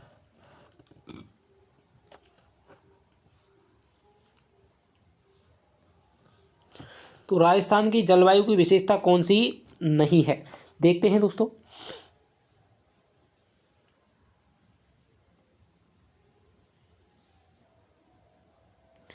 राजस्थान की जलवायु शुष्क और अर्ध आर्द्र है दोस्तों, ये कथन बिल्कुल सही है। राजस्थान में वर्षा भी दोस्तों अनियमित होती है, ठीक है, कभी कभी लंबा अंतराल भी पाया जाता है। राजस्थान में तापमान आर्द्रता में अंतर पाया जाता है। राजस्थान की अधिकांश वर्षा उत्तरी पश्चिमी नहीं दोस्तों, दक्षिणी पश्चिमी मानसून है।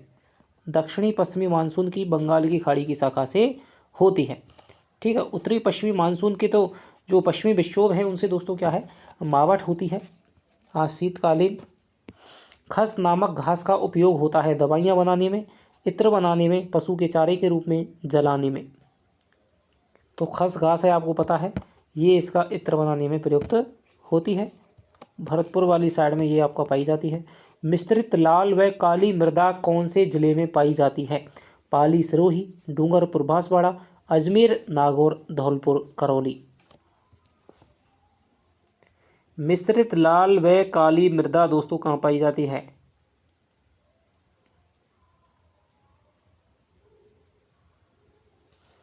मिश्रित लाल और काली मृदा आपकी पाई जाती है डूंगरपुर, बांसवाड़ा में आपकी पाई जाती है। जितने भी आपके सही होते जा रहे हैं उनको एक तरफ लिखते चलें, ठीक है, बिंदु बनाते चलें इस प्रकार से 1 2 3 4। गलत में दोस्तों इस प्रकार से बिंदु बनाते चलें, ठीक है। जितने गलत होते हैं उतना लास्ट में आपको क्या है, माइनस भी करनी है 1/3 से, ठीक है, तभी आपकी वास्तविक स्थिति पता चलेगी। ईमानदारी से यदि आपको देना है तभी दोस्तों टेस्ट को दें, नहीं तो फिर कोई फ़ायदा नहीं है। तभी आपको अपनी स्थिति है वो पता चलेगी। टेस्ट देने का सबसे बड़ा फ़ायदा यही है कि हम कहाँ हैं वो हमें पता चलता है, कौन सा टॉपिक हमारा कमज़ोर है, किस तरह से ऑप्शनों को छांटना है, कुछ को हटाना है, कुछ को, तो ये कला होती है जो क्या है, देने बार बार देने से ही आती है। रबी के मौसम में राजस्थान की प्रमुख फसल कौन सी है? गेहूँ, बाजरा, मक्का, ज्वार। तो रबी के मौसम में राजस्थान की प्रमुख फसल आप गेहूँ हो जाएगी। बहुत ही आसान क्वेश्चन है। राजस्थान के किस भाग में जनघनत्व अधिक है? पूर्वी मैदानी भाग, दक्षिणी पूर्वी पठारी भाग, उत्तरी पश्चिमी मरुस्थलीय भाग, मध्यवर्ती अरावली पर्वतीय प्रदेश। तो सर्वाधिक जो दोस्तों जनघनत्व है वो आपका हो जाएगा पूर्वी मैदानी भाग, जहाँ पर जयपुर और भरतपुर में दोस्तों क्या है, पहले दूसरे स्थान पर जनघनत्व है। आदिवासी जनसंख्या में राजस्थान में सर्वाधिक जनसंख्या किस जनजाति की है? मीणा, भील, गड़ासिया और सहरिया। तो आदिवासी जनसंख्या में सर्वाधिक जो जनजाति है दोस्तों वो है आपकी मीणा जनजाति। मथानिया सौर ऊर्जा परियोजना स्थित है जैसलमेर, जोधपुर, नागौर, बीकानेर। तो मथानिया जो सौर ऊर्जा केंद्र है, परियोजना है, वो आपकी जोधपुर में स्थित है। राजस्थान में ग्रामीण गौरव पथ योजना का शुभारंभ किस वर्ष हुआ? 2014-15, 15-16, 18-19, 19-20।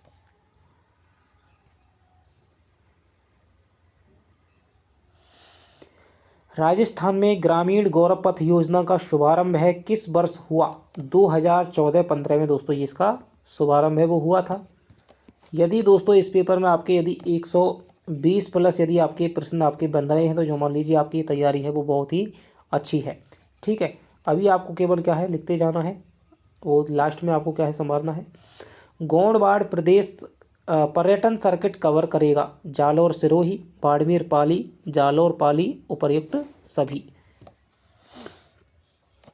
तो गोंडवाड़ पर्यटन सर्किट में दोस्तों जालौर भी आता है, सिरोही भी आती है, बाड़मेर भी आता है, पाली भी आती है। तो चारों जिले हैं दोस्तों इसमें आएंगे, तो इसलिए उपयुक्त सभी। कालीबंगा स्थल हनुमानगढ़ जिला मुख्यालय से किस दिशा में स्थित है?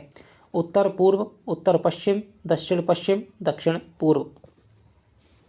तो ये आपको एक नया प्रकार का दोस्तों क्वेश्चन देखने को मिला होगा, ठीक है, और आया हुआ ये क्वेश्चन है, ठीक है, आया हुआ क्वेश्चन है, क्योंकि कालीबंगा से इस प्रकार का क्वेश्चन आपने अभी नहीं देखा होगा शायद।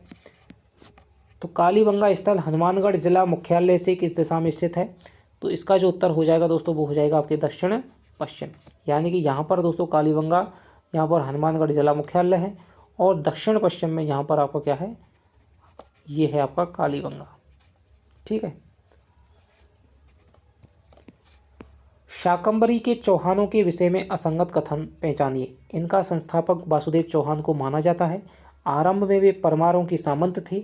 अजमेर नगर का संस्थापक अजय सिंह या फिर कहें अजय, या फिर कहें अजय राज। ठीक है, था। पृथ्वीराज तृतीय इस वंश के महानतम शासकों में से था। बताइए।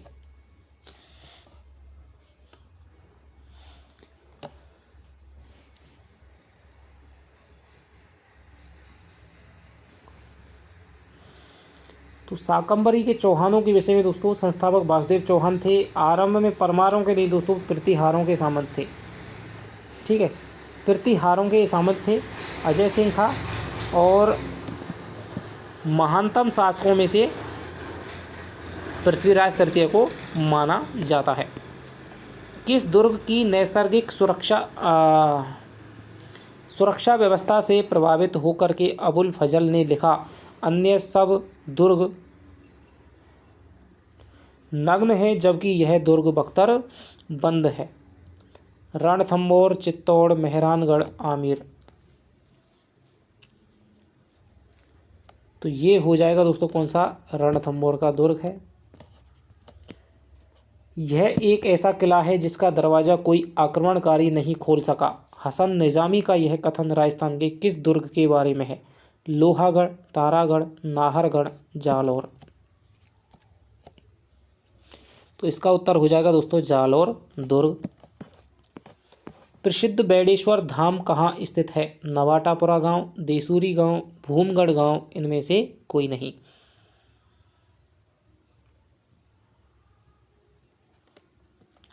तो प्रसिद्ध जो बेडेश्वर धाम है वो आपका कहाँ पर स्थित हो जाएगा? वो हो जाएगा आपका नवाटापुरा गांव, डूंगरपुर में। राजपूत पेंटिंग्स शीर्षक से 1916 में किसने पुस्तक लिखी? रामकृष्ण दास, W.H. ब्राउन, आनंद कुमार स्वामी, H.C. मेहता। तो ये जो दोस्तों पुस्तक है वो लिखी थी आपके किसने? बताइए। ये लिखी थी आपके आनंद कुमार स्वामी ने लिखी थी। भगवान शिव को समर्पित शिवाड़ के मेले का आयोजन किस जिले में होता है? धौलपुर, करौली, सवाई माधोपुर, प्रतापगढ़।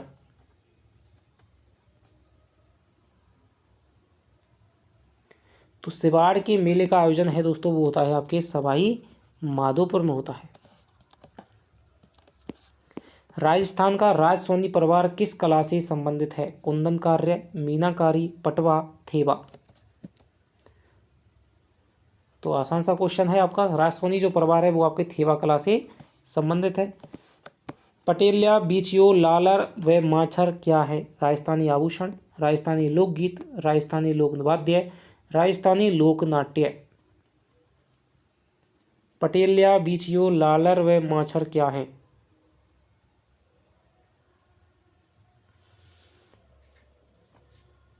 तो ये दोस्तों जो हो जाएंगे वो हो जाएंगे आपके राजस्थानी लोकगीत हैं, मेवाड़ में आपके गाए जाते हैं। निम्न में से कौन सा सुशिर वाद्य नहीं है? अलगोजा, रवाज, मशक, नड़।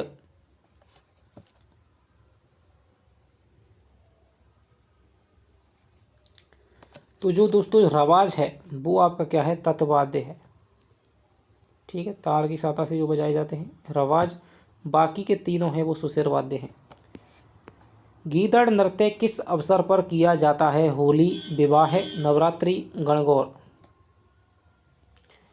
गीदड़ नृत्य किस अवसर पर किया जाता है? होली, विवाह, नवरात्रि, गणगौर।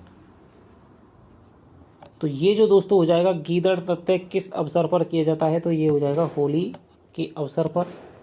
तुर्रा और कलंगी लोकनाट्य में तुर्रा और कलंगी प्रतीक हैं कृष्ण और रुक्मणी के, राम और सीता के, राजा और रानी के, शिव और पार्वती के।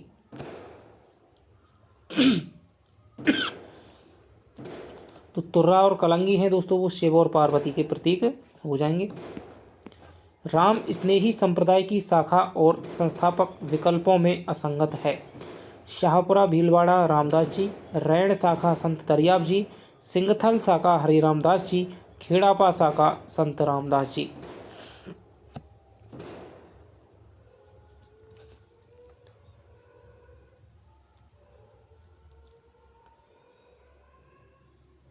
तो इसका दोस्तों नंबर 1 विकल्प है वो आपका सही हो जाएगा। ये आपका क्या है? गलत है, रामदास जी नहीं है बल्कि शाहपुरा की जो भीलवाड़ा शाखा है वो सापरा भीलवाड़ा, उसके हैं रामचरण जी, रामचरण जी, ठीक है, रामचरण जी इसके संस्थापक हैं।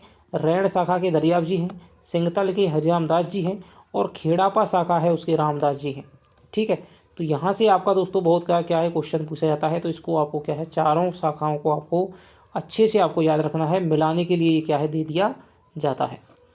अलखिया संप्रदाय की स्थापना किसने की थी? लालगिरी, चरणदास, लाल साहब, हरिदास, निरंजनी। तो अलखिया संप्रदाय की स्थापना किसने की? लालगिरी, चरणदास, लाल साहब, हरिदास, निरंजनी। तो ये हो जाएंगे दोस्तों आपके लालगिरी हो जाएंगे। कौन से लोक देवता को धौलिया वीर के नाम से जाना जाता है? पाबू जी, हड़बू जी, गुगा जी, तेजा जी।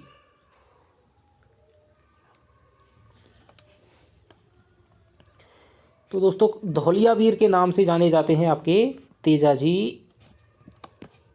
लाल्या काल्या मेला आयोजित होता है? भरतपुर, जयपुर, भीलवाड़ा, अजमेर।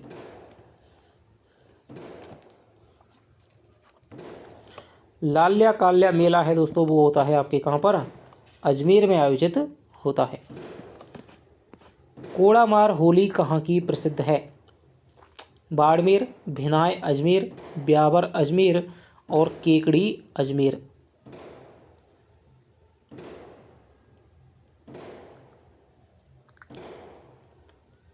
तो कोड़ामार होली है दोस्तों वो आपकी भिनाय अजमेर में प्रसिद्ध है, ठीक है। कोड़ामार होली भिनाय अजमेर की प्रसिद्ध है।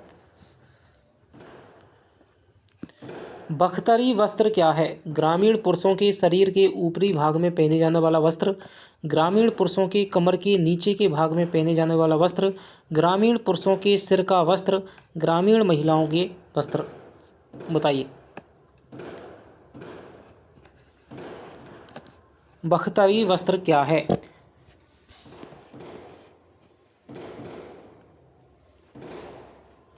तो बख्तरी जो वस्त्र है दोस्तों वो हो जाएगा ग्रामीण पुरुषों के शरीर के ऊपर भाग में पहने जाने वाला वस्त्र है। आगे चलते हैं। हाकर आभूषण पहना जाता है गले का, सिर का, पैर का और कमर का। तो हाकर जो आभूषण है दोस्तों वो हो जाएगा आपके गले का हो जाएगा। धारी संस्कार राजस्थान की किस जनजाति में प्रचलित है? गरासिया, मीणा, सहरिया, भील। धारी संस्कार है वो आपकी किस जनजाति में प्रचलित है? गरासिया, मीणा, सहरिया, भील। तो ये दोस्तों धारी संस्कार है ये आपकी सहरिया जनजाति का संस्कार है। कौन सा विकल्प असंगत है? 1857 की क्रांति के समय राजस्थान में 6 सैनिक छावनियां थीं। नसीराबाद में विद्रोह 30वीं बंगाल नेटिव इन्फेंट्री ने किया। नसीराबाद छावनी में मेजर स्पोटिस वुड तथा कर्नल न्यूब्रिक की हत्या की गई। नसीराबाद छावनी को लूटने वाला राजपूत सरदार डूंगर सिंह था। बताइए।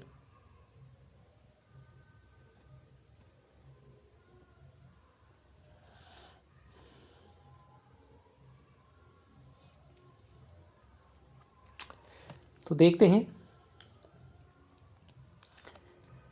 1857 की क्रांति के समय दोस्तों राजस्थान में 6 सैनिक छावनियां थी, बिल्कुल सही है। नसीराबाद में विद्रोह 30वीं नहीं दोस्तों 15वीं BNI बंगाल नेटिव इन्फेंट्री ने किया था। नसीराबाद छावनी में मेजर स्पोटिस वुड तथा कर्नल न्यूब्रिक की भी हत्या कर दी गई थी। नसीराबाद छावनी को लूटने वाला राजपूत सरदार डूंगर जी था। 1857 की क्रांति के समय कोटा का शासक कौन था? महाराज राम सिंह प्रथम, राम सिंह द्वितीय, माधो सिंह प्रथम, उम्मेद सिंह प्रथम। तो ये आप जानते हैं सब, ये हो जाएंगे आपके राम सिंह द्वितीय हो जाएंगे। अजमेर में दयानंद सरस्वती द्वारा स्थापित मुद्रणालय का नाम क्या था? वैदिक प्रेस, वैदिक यंत्रालय, वैदिक मुद्रणालय, आर्य मुद्रणालय। अजमेर में दयानंद सरस्वती द्वारा स्थापित मुद्रणालय का नाम क्या था? वैदिक प्रेस, वैदिक यंत्रालय, वैदिक मुद्रणालय, आर्य मुद्रणालय। तो अजमेर में दोस्तों इन्होंने स्थापित किया था वो था वैदिक यंत्रालय। राजस्थान के किस क्रांतिकारी को तिहाड़ जेल में रखा गया? अर्जुनलाल सेठी, गोपाल सिंह खरवा, केसरी सिंह बारठ, प्रताप सिंह बारठ। तो ये थे आपके कौन दोस्तों? गोपाल सिंह खरवा थे। मदन पराजय पार्श्व यज्ञ किस स्वतंत्रता सेनानी की कृतियां हैं? अर्जुन लाल सेठी, जमुना लाल बजाज, विजय सिंह पथिक, माणिक्य लाल वर्मा।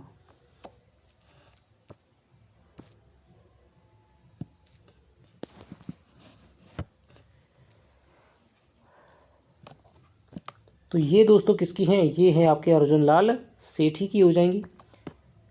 किस रियासत में आज़ाद मोर्चा का गठन हुआ? जोधपुर, जयपुर, कोटा, बीकानेर।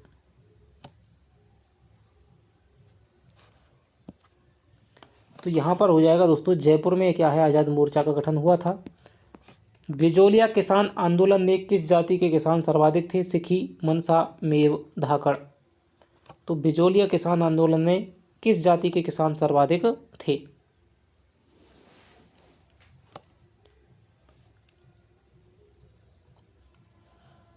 तो ये थे दोस्तों आपके धाकड़ जाति के। मोतीलाल तेजावत किस गांव के निवासी थे? फलासिया, सामलिया, कोल्यारी, मानगढ़।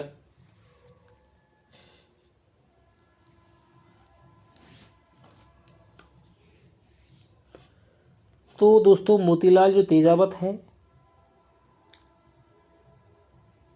एक ही आंदोलन का नेतृत्व किया था और ये कोल्यारी उदयपुर में दोस्तों क्या है, ये यहाँ के निवासी थे।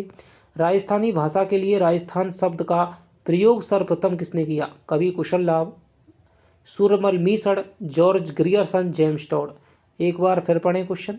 राजस्थानी भाषा के लिए राजस्थान शब्द का प्रयोग सर्वप्रथम किसने किया था? कवि कुशल लाभ, सूरमल मीसड़, George Grierson, James Tod.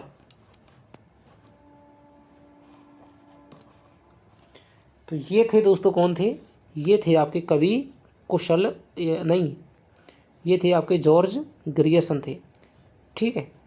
Rajasthan शब्द के लिए राजस्थान शब्द का प्रयोग तो क्या है, राजस्थान के लिए वो जेम्स टॉड ने किया था, लेकिन राजस्थानी भाषा के लिए राजस्थानी शब्द का सबसे पहले प्रयोग है वो जॉर्ज ग्रियर्सन ने किया था। दक्षिणी पूर्वी राजस्थान की बोली कौन सी है? रांगड़ी, मालवी, सोड़वाड़ी, शेखावाटी।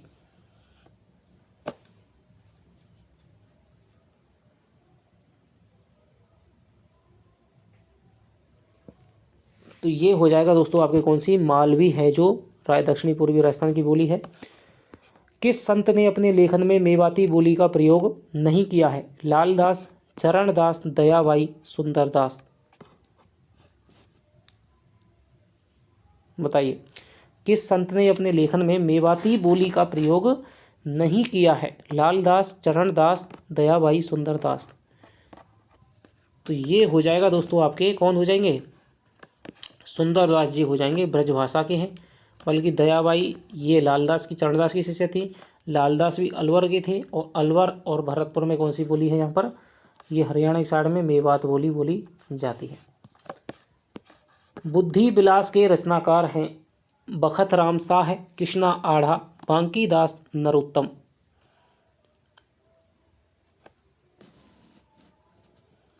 तो बुद्धि विलास दोस्तों क्या है, बहुत बार पूछा जाता रहा है पुस्तकों में। तो बुद्धि विलास के हैं बखतराम शाह। मीझर और शबद सतवाणी किसकी रचनाएं हैं? सूरमल मीसड़, विजयदान देथा, कन्हैया लाल सेठिया, मणि मधुकर।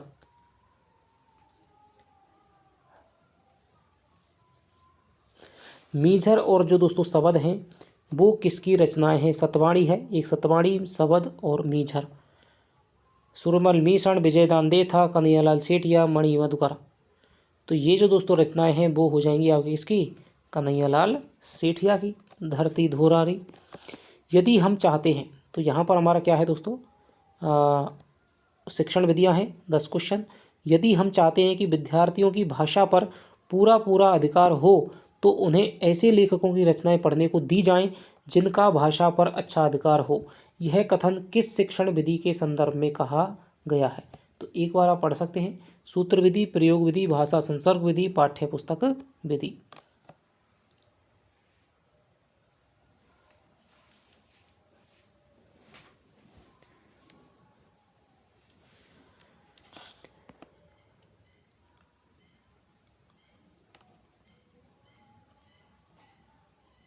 यदि हम चाहते हैं कि विद्यार्थियों की भाषा पर पूरा अधिकार हो तो उन्हें ऐसे लेखकों की रचनाएं पढ़ने को दी जाएं जिनका भाषा पर अच्छा अधिकार हो।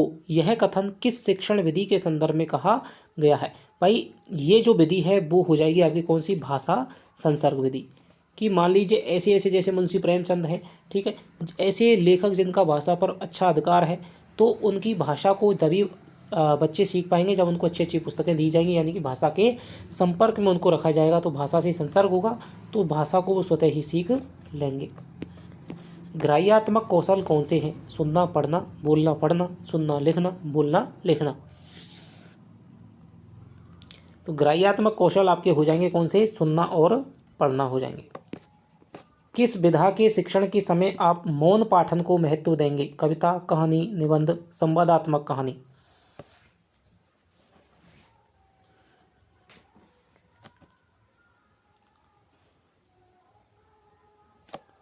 तो ये हो जाएगा दोस्तों, हम शिक्षण के समय आप मौन पाठन को, कविता करते समय आप मौन पाठन नहीं कर सकते हैं, कहानी कहानी नहीं है दोस्तों, ये एकांकी है, एकांकी। निबंध संवादात्मक कहानी। तो यहाँ पर कविता है, एकांकी के समय भी आपको संवाद जो बोलने की जरूरत है। निबंध है दोस्तों, उसके लिए क्या है? मौन वाचन को क्या है? महत्व देंगे। इनमें से भाषा शिक्षण की चुनौतियाँ हैं: केवल व्याकरण संबंधी चुनौतियाँ, केवल पठन संबंधी चुनौतियाँ, केवल लेखन संबंधी चुनौतियाँ और उपर्युक्त सभी।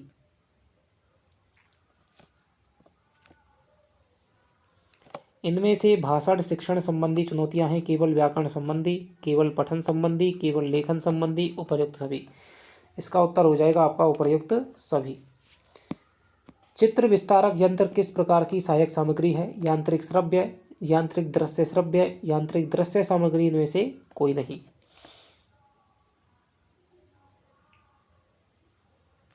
तो चित्र विस्तारक यंत्र है दोस्तों, वो हो जाएगी आपके कौन सी? यांत्रिक और दृश्य सामग्री हो जाएगी। हिंदी भाषा का मूल्यांकन करते समय आप सबसे ज़्यादा किसे महत्व देंगे? सीखने की क्षमता का आकलन, काव्य सौंदर्य, निबंध लिखने की योग्यता, व्याकरणिक नियम।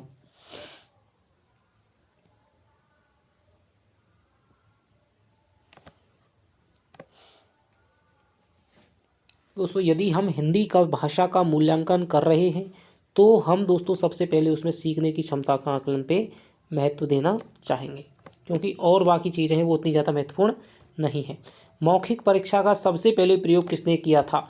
इलेडाइट्स ने, सुकरात ने, V.S. विल्यूम ने, प्लेटो ने।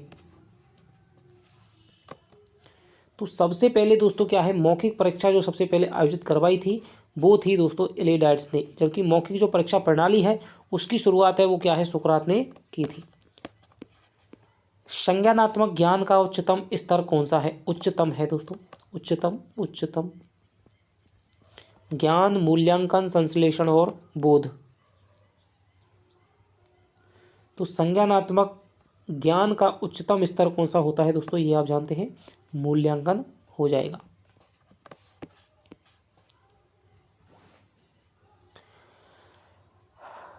छात्र की भाषा शिक्षण में कमजोरी के कारणों की जानकारी किसके माध्यम से की जाती है? उपचारात्मक परीक्षण, निष्पत्ति परीक्षण, निदानात्मक परीक्षण, उक्त सभी। छात्र की भाषा शिक्षण में कमजोरी के कारणों की पहचान किसके माध्यम से की जाती है? उपचारात्मक परीक्षण, निष्पत्ति परीक्षण, निदानात्मक परीक्षण, उक्त सभी। तो छात्र की भाषा शिक्षण में कमजोरी के कारणों की पहचान है दोस्तों वो आपके क्या के निदानात्मक परीक्षण के माध्यम से की जाती है। प्रोजेक्ट प्रणाली के प्रवर्तक हैं Kilpatrick, Skinner, Herbert, Sidney L Pressey. तो हर जैसे कि आपकी व्याकरण है सब में दोस्तों आपके बहुत ज़्यादा आपके क्या है मीडियम लेवल के प्रश्न रखे गए हैं, कुछ प्रश्न बहुत ज़्यादा सरल भी हैं, ठीक है। तो 2-3 प्रश्न ऐसे भी हैं जो आपको क्या है थोड़े से आपको कठिन लग सकते हैं। प्रोजेक्ट प्रणाली के प्रवर्तक हो जाएंगे आपके किलपैट्रिक। शिक्षा के प्रति मनोविज्ञान का सबसे महत्वपूर्ण योगदान कौन सा है? अब आपको थोड़ा सा मनोविज्ञान है और इसमें आपको ध्यान से पढ़ना है, ध्यान से क्वेश्चनों को करना है। शिक्षा के प्रति मनोविज्ञान का सबसे महत्वपूर्ण योगदान कौन सा है? शिक्षा के महत्वपूर्ण लक्ष्यों का पता लगाना, व्यक्तिगत गुणों के आधार पर शिक्षार्थियों का विभाजन, मानव व्यवहार का ज्ञान प्रदान करना, अध्यापक द्वारा उचित शिक्षण विधियों को अपनाए जाने में सहायक होना।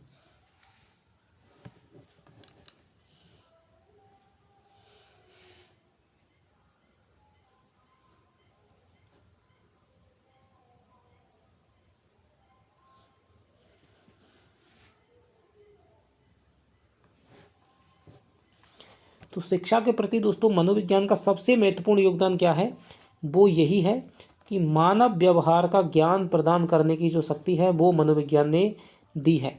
शिक्षा का तो दोस्त शिक्षा मनोविज्ञान का तो क्या काम है, अध्यापक द्वारा उचित शिक्षण विधियों को अपनाए जाने में सहायक शिक्षा मनोविज्ञान करती है, लेकिन मनोविज्ञान ने दोस्तों क्या है, मानव व्यवहार का ज्ञान प्रदान करने की क्षमता है वो दी है।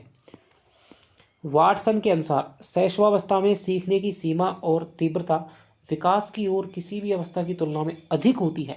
इस कथन को ध्यान में रखकर शैशवावस्था में शिक्षा के आयोजन हेतु कौन सी क्रिया का निषेध होना चाहिए? आत्मनिर्भरता का विकास, जिज्ञासा की संतुष्टि, मूल प्रवृत्तियों का दमन, क्रिया द्वारा सीखना।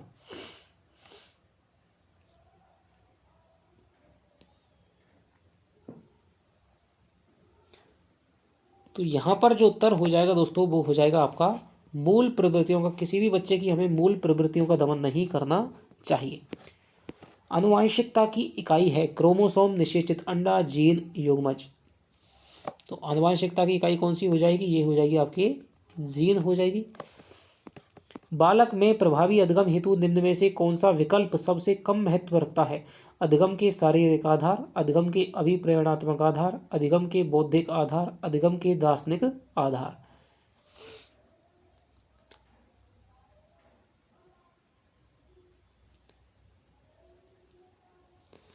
बालक में प्रभावी अधिगम हेतु निम्न में से कौन सा विकल्प सबसे कम महत्व रखता है? तो दोस्तों शारीरिक आधार है वो भी आपका महत्व रखता है, ठीक है, क्योंकि मान लीजिए कोई बच्चा है, मान लीजिए किसी के कान से बहरा है, मान लीजिए, ठीक है, आँख नहीं है, ठीक है, या कोई भी अंगों की कमी है, तो फिर उसको सीखने में क्या है, बाधा उत्पन्न होगी। अधिगम के अभिप्रेरणात्मक आधार ये भी दोस्तों है, किसी की अभिप्रेरणा नहीं है तो वो भी सीख नहीं पाएगा। बौद्धिक आधार, बुद्धि भी दोस्तों क्या है, बुद्धि लब्धि कम होगी तो भी सीखने में दिक्कत होगी। लेकिन दोस्तों अधिगम का दार्शनिक आधार कोई नहीं होता है। गिलफोर्ड ने कौन सा बुद्धि का सिद्धांत दिया? बुद्धि संरचना का सिद्धांत, बुद्धि का एक खंड का सिद्धांत, बुद्धि का द्विखंड का सिद्धांत और बुद्धि का बहुखंड का सिद्धांत।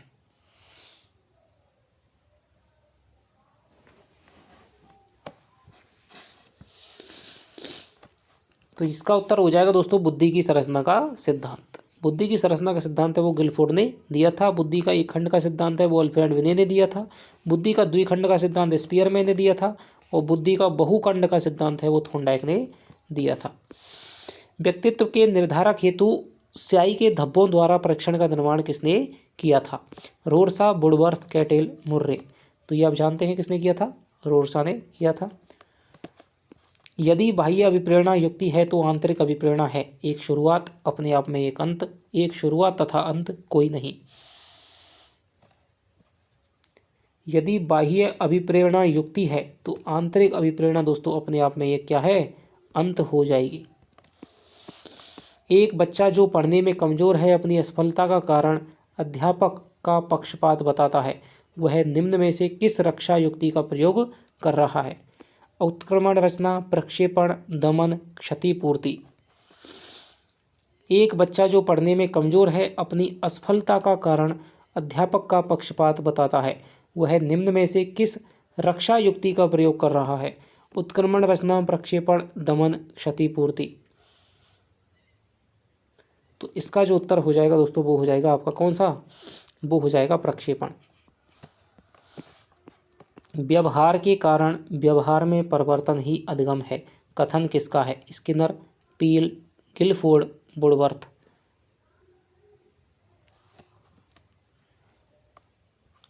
तो इसका जो उत्तर हो जाएगा दोस्तों वो हो जाएगा कौन सा, ये हो जाएगा गिलफोर्ड, ठीक है।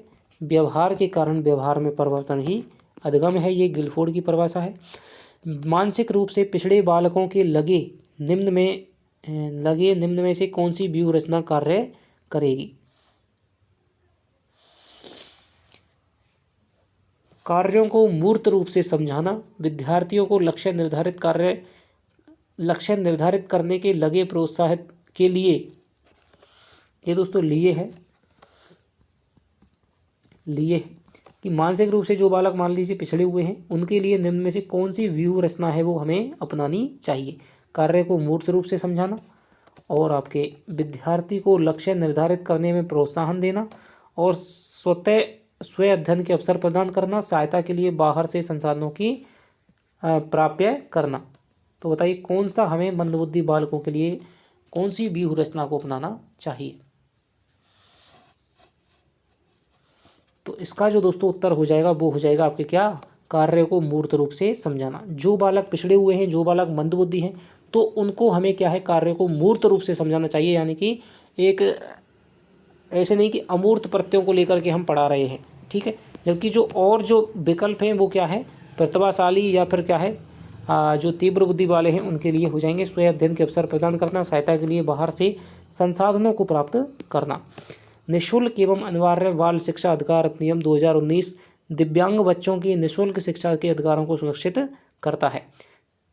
कितने साल तक के मतलब बच्चों के लिए, दिव्यांग बच्चों के लिए ये है, 3 से 18 वर्ष तक के लिए, 6 से 14 वर्ष तक के लिए, 6 से 22 वर्ष तक के लिए, 6 से 18 वर्ष तक के लिए।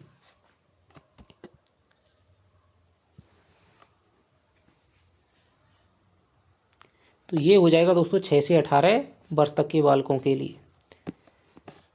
RTE 2009 के तहत निजी एवं विशिष्ट श्रेणी शालाओं में निम्नांकित प्रतिशत बच्चे पहली कक्षा में प्रविष्ट होने चाहिए।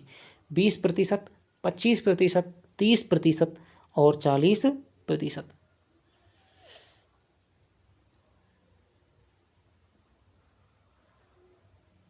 तो ये हो जाएगा दोस्तों आपके 25% बालक।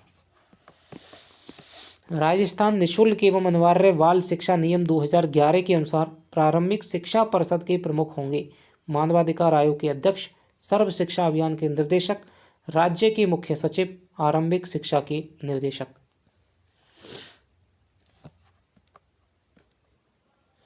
तो राज्य निःशुल्क अनिवार्य बाल शिक्षा नियम जो 2011 है राजस्थान के परिप्रेक्ष्य में, उसके अनुसार दोस्तों प्रारंभिक शिक्षा परिषद के जो प्रमुख हैं वो सर्व शिक्षा अभियान के निर्देशक होते हैं। POCCC में P का अर्थ होता है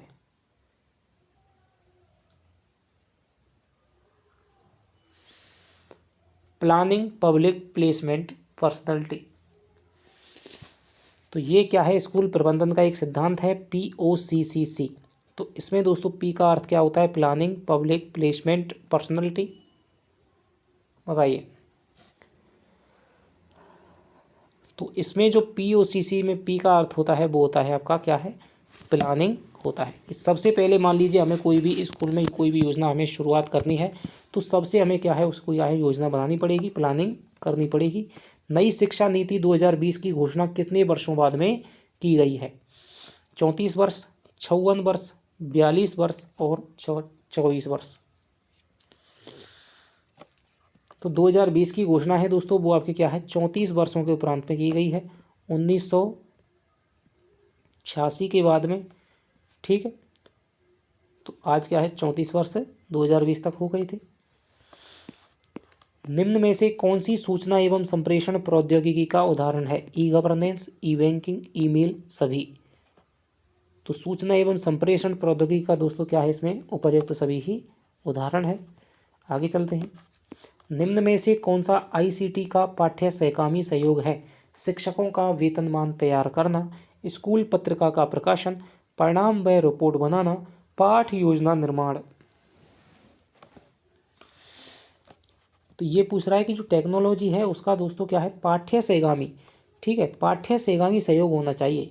ये सहयोग तो दोस्तों चारों ही होते हैं, लेकिन पाठ्य सहगामी सहयोग है वो है पाठ योजना का निर्माण आप इसके माध्यम से कर सकते हैं। शैक्षिक तकनीकी जिसका उद्गम भौतिक विज्ञान से हुआ है, शैक्षिक तकनीकी प्रथम, शैक्षिक तकनीकी द्वितीय, सॉफ्टवेयर उपागम, प्रणाली उपागम।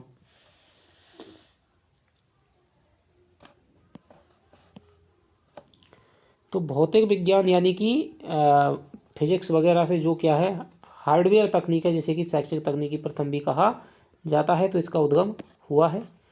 मुख्यतया शैक्षिक कंप्यूटर प्रयुक्त किया जाता है शोध उपकरण हेतु, शिक्षक अधिगम हेतु, प्रबंध उपकरण हेतु, उपयुक्त सभी। तो दोस्तों शैक्षिक कंप्यूटर है वो क्या है, इसके लिए तीनों के लिए उपयुक्त, सभी के लिए प्रयुक्त होता है। कोविड के दौरान बच्चों को पढ़ाई को सुचारू रखने के लिए रेडियो पर कौन सा कार्यक्रम शुरू किया गया था, शिक्षा दर्शन, जनवाणी, शिक्षावाणी, युगवाणी। बताइए। कोविड के दौरान बच्चों की पढ़ाई को सुचारू रखने के लिए रेडियो पर कौन सा कार्यक्रम शुरू किया गया था? शिक्षा दर्शन, जनवाणी, शिक्षावाणी, युगवाणी। तो ये हो जाएगा दोस्तों रेडियो पर तो क्या है शिक्षा वाणी थी, और टीवी पर शिक्षा दर्शन कार्यक्रम था। ये तो टीवी पर था और ये रेडियो पर था। ठीक है, तो ये दोस्तों आपके 150 प्रश्न हो गए हैं। अब आपके कितने प्रश्न बनने चाहिए? तो मेरे हिसाब से कम आपके भाई 120 प्रश्न तो आपके इस पेपर में आपके बनने चाहिए, क्योंकि आपने देखा है कि हिंदी की मुश्किल से आपके 5-6 सवालों को छोड़ दें तो आपके बिल्कुल ही आपके बहुत कोई दिक्कत नहीं थी। इसी प्रकार से साइकोलॉजी के 2-3 सवाल आपके छोड़ दें तो कोई दिक्कत नहीं थी, और शिक्षण विधियों के 1-2 सवाल 2-3 सवाल छोड़ दें आपके कोई दिक्कत नहीं थी। ठीक है, जीके के 4-5 सवाल छोड़ दें आपको फिर कोई दिक्कत नहीं थी। तो ये आपके 15 सवाल ऐसे थे, थोड़ी सी आपको दिक्कत हो सकती है, लेकिन 120 आपके अंक होने चाहिए इस पेपर के हिसाब से। ठीक है, और जिनके 120 से ऊपर बन रहे तो वो और अपनी तैयारी को लगातार टेस्टों के माध्यम से और आंकते रहें। ठीक है, आपकी तैयारी ठीक ठाक है, कोई दिक्कत नहीं है। तो ये आपके कितने नंबर बने, आपको जितने माइनस आपके गए हैं ईमानदारी से आपको उनको काट करके, और जो आपके जितने आपके नंबर 115, 112, ठीक है, घबराना नहीं है, कितने भी नंबर आ सकते हैं। ठीक है, कुछ के 130, 35 भी आ सकते हैं, तो उनको देखकर भी आपको हताश नहीं होना है। ठीक है, उनका लेवल उनकी पढ़ाई के हिसाब से है, आपका अपने हिसाब से है। नंबर दोस्तों उसी के हमेशा ज़्यादा आते हैं जो क्या है बार बार टेस्ट देता है। ठीक है, जो टेस्ट नहीं देते हैं वो चाहे कितने भी पढ़ते हैं उनके नंबर अपेक्षाकृत कम ही आते हैं। ठीक है, क्योंकि टेस्ट देना अपने आप में एक कला है। तो जितने आपके नंबर आ रहे हैं कमेंट में बताइएगा, और सच पूछिए। बिल्कुल दोस्तों बहुत मेहनत लगी है वीडियो में, इसलिए लाइक कर दीजिएगा। ठीक है, अपने जितने भी दोस्त हैं उनको शेयर कर दीजिएगा। यदि आप हिंदी हॉबी ऑफिशियल पे नए हैं तो सब्सक्राइब कर लीजिएगा। क्या कमी है, पेपर का स्तर कैसा था, ठीक है, क्या सुधार करना चाहिए, आगे आगे आगे वीडियो लानी चाहिए या नहीं लानी चाहिए, वो आपको दोस्तों बताना है। तो चलिए आपसे मिलते हैं अगली वीडियो में, तब तक के लिए दोस्तों बाय बाय, जय हिंद, जय भारत।